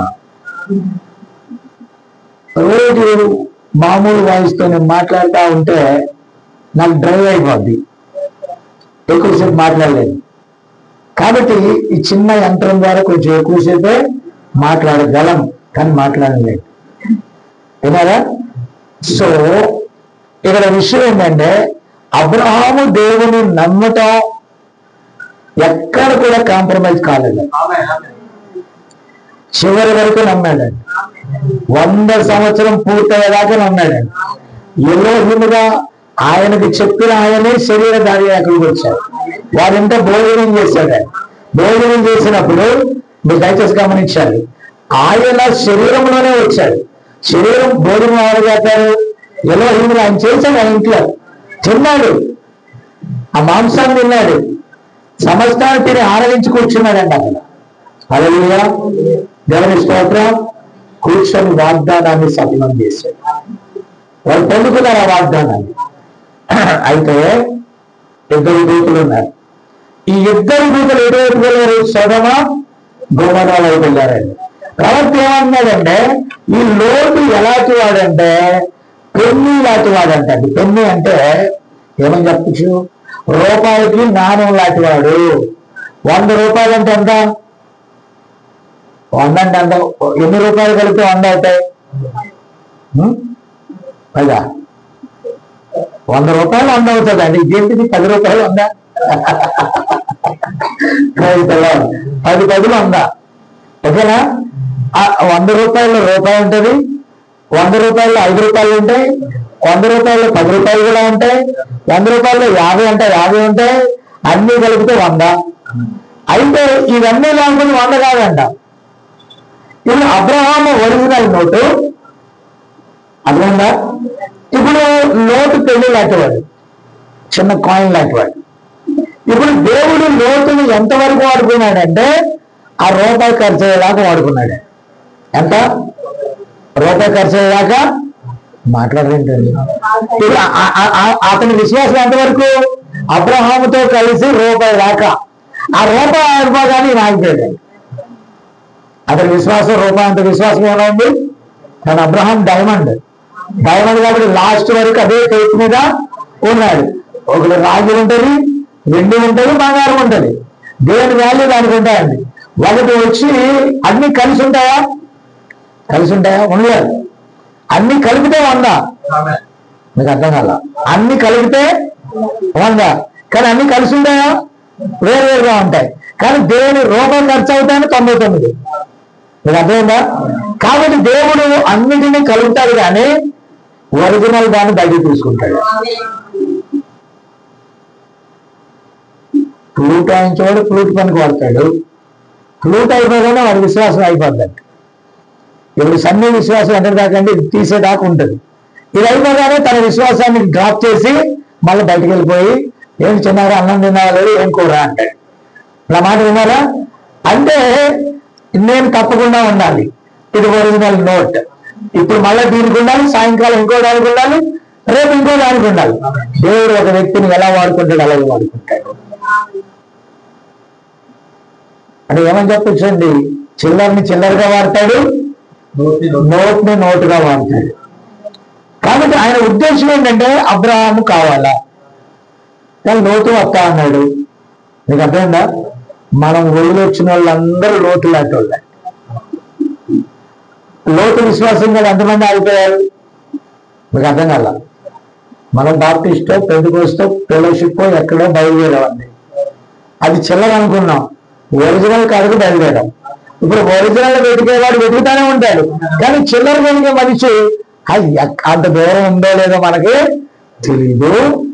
ఒకవేళ వెళ్ళినా పొందుకుంటామో లేదో తెలీదు. దొరికిన రూపాయి విశ్వాసం చెప్పలేండి. రూపాయి విశ్వాసం చాలు. అది బ్రదరన్ అయితే ఏంటి, బాప్టిస్ట్ అయితే ఏంటి, ఫెలోషిప్ అయితే ఏంటి, ఇంకొకటి అయితే ఏంటి, ఇంకొకటి అయితే ఏంటి, అది చాలు. నా మాట విన్నారా? అర్థమవుతుంది ఏంటది? ఏ చర్చ్ ఎక్కడికి వెళ్ళామో లేదో మనకు అనవసరం, చర్చికి వెళ్ళామా లేదా. ఇంటి పక్క చర్చి అయితే ఒక 100 రూపాయలు మిగులుతాయి. మీకు అర్థం కాల. 100 రూపాయలు పెట్టుకొని అంత దూరం చర్చికి ఎందుకు వెళ్ళాలి? ఎందుకు వెళ్ళాలి? జీవం ఉంటే వెళ్ళాలి. జీవం లేదో నీకు అర్థమైంది అనుకో, అక్కడి నుంచి అక్కడికి వెళ్తే చాలు. ఎంతమంది అలా ఆగిపోతున్నారండి? ఇంత ప్రయాసపడి మనం ఎందుకు వెళ్ళాలి? అటు దూరం నిత్య జీవం ఉంది కాబట్టి వెళ్ళాలి. మీరు అక్కడే ఉంటే అక్కడికి వెళ్ళొచ్చు కదా. మీరు అక్కడికి వెళ్ళొచ్చు, బుద్ధి మీద ఉన్న చర్చి దగ్గరికి వెళ్ళొచ్చు. ఆవిడ దాకా రావాల్సిన పని లేదు. కానీ ఇక్కడ ఏదో జీవం ఉంది కాబట్టి జీవం కొరకు మీరు మొత్తాన్ని త్యాగం చేయాలనుకున్నారు. దాన్ని పెళ్ళిళ్ళతో ఉంటారు, వాళ్ళు సగం దూరం వచ్చి ఆగిపోతారు, కొద్ది తెలుసుకొని ఆగిపోతారు, కొందరు మారు మనసు కూడా ఆగిపోతారు, కొంతమంది బాప్టిజం కూడా ఆగిపోతారు, కొంతమంది మరొక చిన్నదాని దగ్గర ఆగిపోతారు. ఇలాగా సార్ సత్యాన్ని ఎవరైనా పట్టుకున్నట్లయితే అంతము వరకు సాగిపోతారు, పూర్తిగా మొదలైపోతారు. నా మాట విన్నారా? నాకు దాని వెనకాల రెడ్ అనేది అయిపోయినాయో ఉన్నాయి. ఓకే, అంతము వరకు నిలిచి ఉంటారండి. అయిపోయినాయా? అయిపోతే అది వైట్ పెట్టేసి అంటే అది డిప్ కొడతాం. ఓకే, ఆల్రెడీ బయట శబ్దాలు వచ్చేసి. ఓకే, కాబట్టి మీరు దయచేసి ఉండాలి. పెళ్ళిళ్ళు లాంటి వాళ్ళు ఉంటారంట. ఎవరండి? ఈ పెళ్ళిళ్ళు ఏం చేస్తా ఉంటాయో తెలుసా? కొద్దిసేపు అవి పని చేస్తాయి, కొద్దిసేపు పని చేస్తాయి. నా మాట వినాలి. ఓకే, ఇది సరి కదలలేదు. Light light లైట్ది.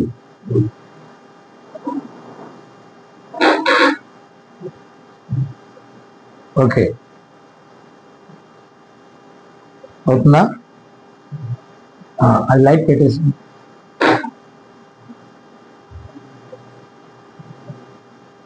ఓకే, రైట్, వచ్చింది. Right, good. ఓకే, కాబట్టి మీరు దయచేసి వినాలి. అప్పుడప్పుడు చూసుకుంటా ఉన్నాను. ఏం గమనిస్తే యోసేపు దాని కాదు వైర్ కలుపుకండి. ఓకే, ఇప్పుడు చూడండి, యోసేపు తన తండ్రి యాకోబు దగ్గర పెరుగుతున్నాడు. హల్లెలూయా. ఇప్పుడు యాకోబు దగ్గర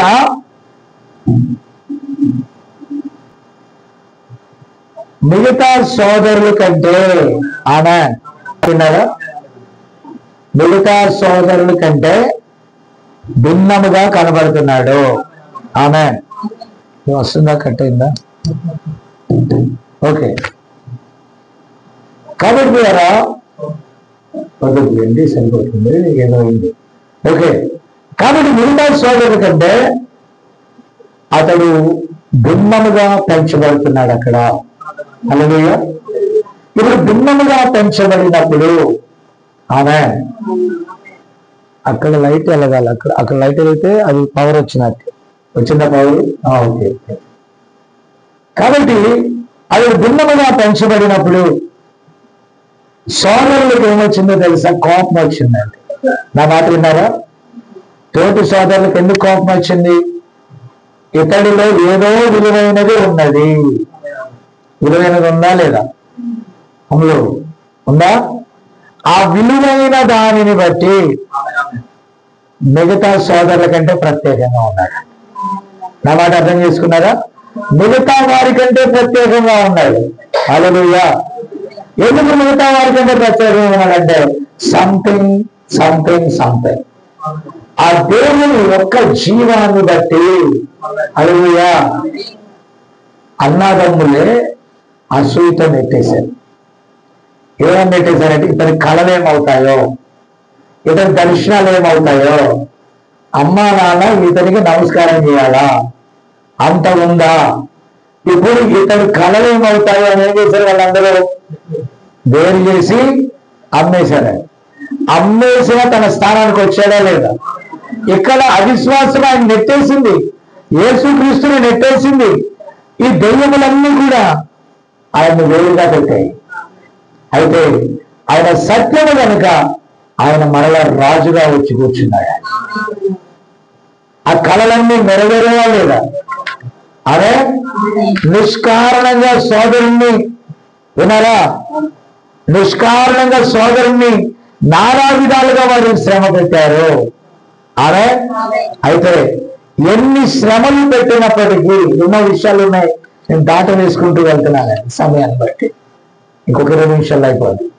విషయాలు మీరు గమనిస్తే అతన్ని ఎన్ని శ్రమలు పెట్టినా దేవుడు యోసేపును విడిచిపెట్టాడా? చెప్పండి, విడిచిపెట్టాడా?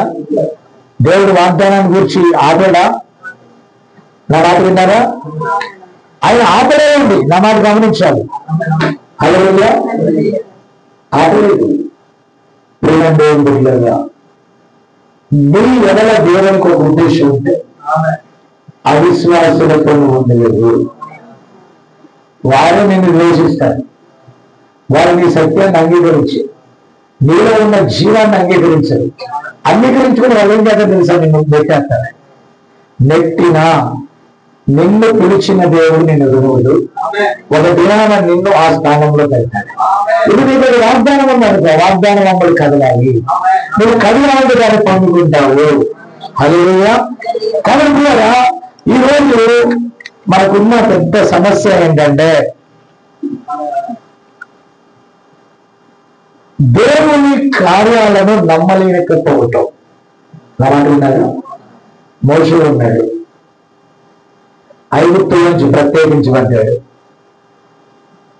ఫరోకి ఉన్న శక్తి సైన్యం, వారికి ఉన్న ఆయుధాలు ఎన్ని ఉన్నప్పటికీ మోషేలో ఉన్న 2 తెలుసా? విశ్వాసం. ఆయన మాట ద్వారా యోగాన్ని సృష్టిస్తున్నాడు. మాట ద్వారా ఆ యొక్క కప్పలను సృష్టిస్తున్నాడు. మాట ద్వారా వీటిని రక్తంగా మార్చేస్తున్నాడు. అతను ఏ టెక్నాలజీ వాడుకోవాలి. వర్డ్ ఆఫ్ గాడ్, దేవుని మాట మోషే నోట ఉంది. అది ఏం చేసిందో తెలుసా? ఫరో యొక్క శక్తి నుండి తన ప్రజలను వేరు చేసింది. మన వాక్యం మన దగ్గరకు వచ్చినప్పుడు మనం ఏమైపోతాం? మనం అద్భుతాలను నమ్ముతాం, సూచక్రియలను నమ్ముతాం. బైబిల్లో ఏదైతే ఉందో దాన్ని 100% మనం నమ్ముతాం. దేవుని స్తోత్రం కలుగును గాక. నమ్మేవారు నమ్మని వారు వేరైపోతారు. విశ్వాసుల అవిశ్వాసుల మధ్య ఉండలేదు. అవిశ్వాసుల మధ్య నుండి ప్రభు అన్నాడు పురుషులు ఆరాధించడండి అన్నాడు. నో అన్నాడు. సరే స్త్రీలను తీసుకెళ్ళిన పిల్లలు ఉంచామన్నాడు. నో అన్నాడు. లేకపోతే మీ పశువుని మీ ఆస్తులు ఇక్కడ పెట్టాలని అన్నాడు. నో అన్నాడు. మేము వేరైతే పూర్తిగా వేరవ్వాలి. అవిశ్వాసం నుండి ఎంతవరకు వేరవ్వాలంట. కానీ మనకి కళ్ళు మెజారిటీ పీపుల్ ఎలా ఉంది తెలుసా? తల్లి బాప్టిస్ట్కి వెళ్తాడు, తండ్రి మన దగ్గరికి వస్తాడు, పిల్లలు పెంటకోస్ట్కి వెళ్తారు. ముగ్గురు ఏం చేస్తున్నారు? న్యాయం చేస్తున్నారా? వాళ్ళ ఊళ్ళో న్యాయం చేస్తున్నారా? చేయలేదా? పిల్లలేమో వాళ్ళ ఊళ్ళో ఉన్న సంఘానికి వెళ్తున్నారు, తల్లులేమో వాళ్ళ అమ్మమ్మ గారి సంఘానికి వెళ్తున్నారు, భర్తలు మాత్రం మన సంఘానికి వస్తున్నారు. విన్నారా? అక్కడ కాపరి అంటున్నాడు, సర్లే వాళ్ళకి పోయిన మీరు ట్రెండ్లే. నో, పూర్తిగా మీకు అర్థమైందా? వాళ్ళ కొద్దిగా న్యాయం చేద్దాం, వీళ్ళ కొద్దిగా న్యాయం చేద్దాం. ఇది ఎక్కడగా ఉందండి? భౌతిక పరంగా. నువ్వు పరలోకానికి వెళ్ళాలంటే మా పిల్లలు నరకానికి పంపిస్తానని కాంట్రాక్ట్ పెట్టుకున్నాను ఎవరైనా అంటారా? ప్రతి తల్లి తండ్రి ఏమంటారు? నిజం చెప్తారు. బైబిల్లో ఒక వాక్యం ఉంది, దేవుడు తన పిల్లలు ఒక వ్యక్తి తమ పిల్లలకు మంచి ఈవులను ఇవ్వాలనుకుంటాడంట. ఆ పిల్లలకు గుడ్డలైతే తేలిస్తాడా? చేపలైతే పామునిస్తాడా? చెడ్డవారైన మనుషులే తన పిల్లలకు మంచి ఇస్తే దేవుడు ఇంకా మంచి ఇస్తాడుగా. అయితే మనము ఇది మంచి కార్యం అన్నప్పుడు, ఇది దేవుడి కార్యం అన్నప్పుడు, ఇది పరలోక రాజ్యానికి మనం తీసుకెళ్ళగలిగినప్పుడు ఆమె మనం ఇలాంటి కాంప్రమైజ్లు అవుతామా? ఇప్పుడు ప్రపంచం ఉన్నాడు అనుకో, ప్రతి నువ్వు ఆ నరకం చర్చికి వెళ్ళు, ఈ పిల్లని పాతాళం చర్చికి పంపు, నేను పరలోకాన్ని చర్చికి వెళ్తానండి అంటావా? మాట్లాడలేదండి. పంచుకుంటావా కదా? ఇది నీకు సత్యమని వెళ్ళిన తర్వాత నువ్వేం చేస్తావు? అవిశ్వాసం నుండి మీ కుటుంబం అంతా ఎవరు మీరు ఎవరిని సేవిస్తారో నాకు తెలియదు, నేను నా ఇంటి వారిలో యెహోవాని సేవిస్తాను. చాలా మంది అది అంటారు, రాకెట్ పోగా అంటారండి, దేవుని మేఘాలు. నా మాట విన్నారా? కానీ లేఖనం ప్రకారం ప్రవక్త జీవితంలో అది వాస్తవ సత్యం. దేవుని కార్యాలని పేతురు, యోహాను, యాకోబులు ఆయన సంపూర్ణ దర్శనాన్ని చూశారు. మిగతా 9 మంది దెయ్యాలను ఎదురుస్తున్నారు, దెయ్యాలను వెలగొడుతున్నారు. ఇక్కడ ఏం జరిగిందో ముగ్గురికి తప్ప మిగతా వాళ్ళకి తెలుసా? అది పొందుకునే వాళ్ళకి కానీ మిగతా వాళ్ళకి ఈ మేఘం అనేది 1963లో మనకి పెద్ద స్టోరీ ఉంటుందండి. చూసేవాళ్ళు ఏమంటారు, అరే అన్ని చర్చల పెద్ద శివ బొమ్మ ఉంటది, అన్ని చర్చల ఫలాలు ఉంటది, ఇదేదో నాకు అర్థం కావట్లేదే. రకరకాలు ఉన్నాయి, 7 ముద్రలు అంటారు, 7 సంఘాలు అంటారు, విమోచన గ్రంథం అంటారు, విమోచన పుస్తకం అంటారు, అది మేఘస్తంభం అంటారు, ఇది అగ్నిస్తంభం అంటారు. వాళ్ళకంతా ఎలా ఉండేది అంట? గమ్మత్తుగా ఉంది, అర్థం కాదునా, గజిబిజిగా ఉంది. కానీ మీరు దాన్ని రుచి చూశారు, అది మీకు వాస్తవంగా ఉంది. ఆమె కాబట్టి ఒక రోజు ప్రవక్త అక్కడ మంచు తుఫాను వచ్చే ముందుగా వేటకి వెళ్ళాడండి. అక్కడ జింకలను ఆయన వేటాడు తనకి వెళ్ళాడు. కొంతమంది బ్యాచ్ చేస్తే వాళ్ళని కింద ఉండమన్నాడు. తుఫాను వచ్చి ఒక చినుకు కనుక పడిందనుకో మీరు కిందకి వెళ్ళిపోమన్నారు. అయితే అతను నేను వేటాడుకోవాలి వస్తాను, ఈ అడవిలో నాకు కొన్ని విషయాలన్నీ తెలుసు, చిన్నప్పటి నుంచి నేను ఇక్కడ పశువులను కాసాను, తుఫాను అయితే నేను తప్పించుకున్నా, మీరు తప్పించుకోలేదు కాబట్టి మీరు వెళ్ళిపోయిన అన్నాడు. పైకి వెళ్ళాడు కొండగడికి. నా మాట విన్నారా? ఆ కొండగడికి వెళ్ళిన తర్వాత, ఆ పైకి వెళ్ళిన తర్వాత ఏం జరిగిందో తెలుసా? ఆ పైకి వెళ్ళిన తర్వాత నిజంగానే మంచు పడతా ఉంది, తుఫాను వస్తా ఉందండి. నా మాట అర్థంగా అంత అగ్ని, ఆ తుఫాన్ అంతా అలా పడతా ఉన్నప్పుడు ఇక త్వరగా కిందకి దిగిపోతున్నాడండి ప్రవక్త. నా మాట విన్నారా? త్వరగా కిందకి దిగిపోతున్నాడు. త్వరగా కిందకి వెళ్ళిపోతాడంటే ఒక స్వరం మాట్లాడతాం. ఏమని మాట్లాడుతా ఉందంటే, నువ్వు ఎక్కడి నుంచి వచ్చావు అక్కడికి. నా మాట విన్నారా? నువ్వు ఎక్కడి నుంచి అయితే ఇక్కడికి వచ్చావో మరలా అక్కడికి తిరిగి ఆ పైకి వెళ్ళిపోమన్నారట. నా మాట విన్నారా? కాబట్టి ఇది ఖచ్చితంగా ఏ స్వామిది 100% దేవుని స్వామి. నా మాట విన్నారా? ఇది దేవుని స్వామి అని చెప్పి మెల్లగా టోపీ తీసి పైకి వెళ్ళాడు. పైకి వెళ్ళాక దేవుడు అన్నాడు, నా కుమారుడు ఈ తుఫాను గడ్డించు, ఈ వాతావరణాన్ని గడ్డించు, అది నిమ్మలమైపోతుంది. ధైర్యం చేశాడు. పలికేదండి. అప్పటికప్పుడే సూర్యుడు బయటకు వచ్చాడు. మంచు తుఫాను ఆగిపోయిందండి. వాతావరణం అంతా నిమ్మలమైపోయింది. కిందకెళ్ళి విషయం చెప్పాడు. అందరూ నమ్మగలరా? అది నా మాట విన్నారా? అందరూ నమ్మగలరా? ఈ సూపర్ న్యాచురల్ తెలిసిన వారు మాత్రమే నమ్మగలరు. కాబట్టి ఇక్కడ తగ్గ సమస్య ఏంటంటే అవిశ్వాసి విశ్వాస కార్యాలు నమ్మలేదు. బట్ నువ్వు నమ్మాలంటే నువ్వు నమ్మాలంటే నీకు వాక్యం తెలిసి ఉండాలి. ఈ వాక్యం నీ దగ్గరికి వచ్చినప్పుడు నువ్వు అవిశ్వాసం నుండి పూర్తిగా వేరైపోవాలి. నువ్వు అవిశ్వాసం నుండి పూర్తిగా వేరైన నాడు ఆ సూపర్ న్యాచురల్ విషయాలను గ్రహిస్తావు. నీకు అర్థమైందా? నీకు వచ్చిన వాక్యమే నిన్ను లోకంలో నుండి వేరు చేస్తుంది. హల్లెలూయా. నేను చెప్పేది అర్థమైందా? అయితే వాక్యము నీ వద్దకు రానంత వరకు నువ్వు ఎలా ఉంటావు తెలుసా? అవిశ్వాసపు మత్తుగానే ఉంటావు. కానీ సత్యము నీ దగ్గరకు వచ్చినప్పుడు సత్యము నిన్ను వేరు చేస్తుంది. అవిశ్వాసం నుండి వేరు చేస్తుంది. చీకటి నుండి వేరు చేస్తుంది. పూర్తిగా నిన్ను వేరు చేస్తుంది. ఈరోజు ఎంత దృఢంగా నేను చెప్తున్నానంటే ఆయన చూశాను కాబట్టి, ఆయన స్వరం విన్నాను కాబట్టి, ఆయన మార్గంలో నడుస్తున్నాను కాబట్టి సత్యమును బోధించడంలో నేను ఎక్కడ కూడా కాంప్రమైజ్ అవ్వట్లా. కాబట్టి ప్రియరా, నేను చెప్పేది ఒకటే, చాలా ఉన్నాయి కానీ కాదు అవును. కానీ ఉన్న వరకు నేను చెప్పాను, అవిశ్వాసం నుండి పూర్తిగా వేరవ్వాలంటే దేవుని వాక్య పిలుపును మనం అందుకొని వాక్యానుసారంగా నడవటం మొదలెడితే మన అవిశ్వాసం నుండి పూర్తిగా బయలుదేరిపోతాం. ప్రార్థన చేద్దాం. ప్రేమగల మా తండ్రి, లేచి నింపారు. ప్రేమగల మా తండ్రి, పరిశుద్ధిరాన్ని కొందనాలు స్తోత్రాలు నిండా ఎంతో కృపలో ప్రేమలో ఈ పునరుద్ధరణ దినంలో ఈ రీతిగా ఇక్కడ చేరి కొద్ది మందితో ఈ వాక్యాన్ని పంచుకోవటానికి మీరు ఇచ్చిన కృపకై వందనాలు.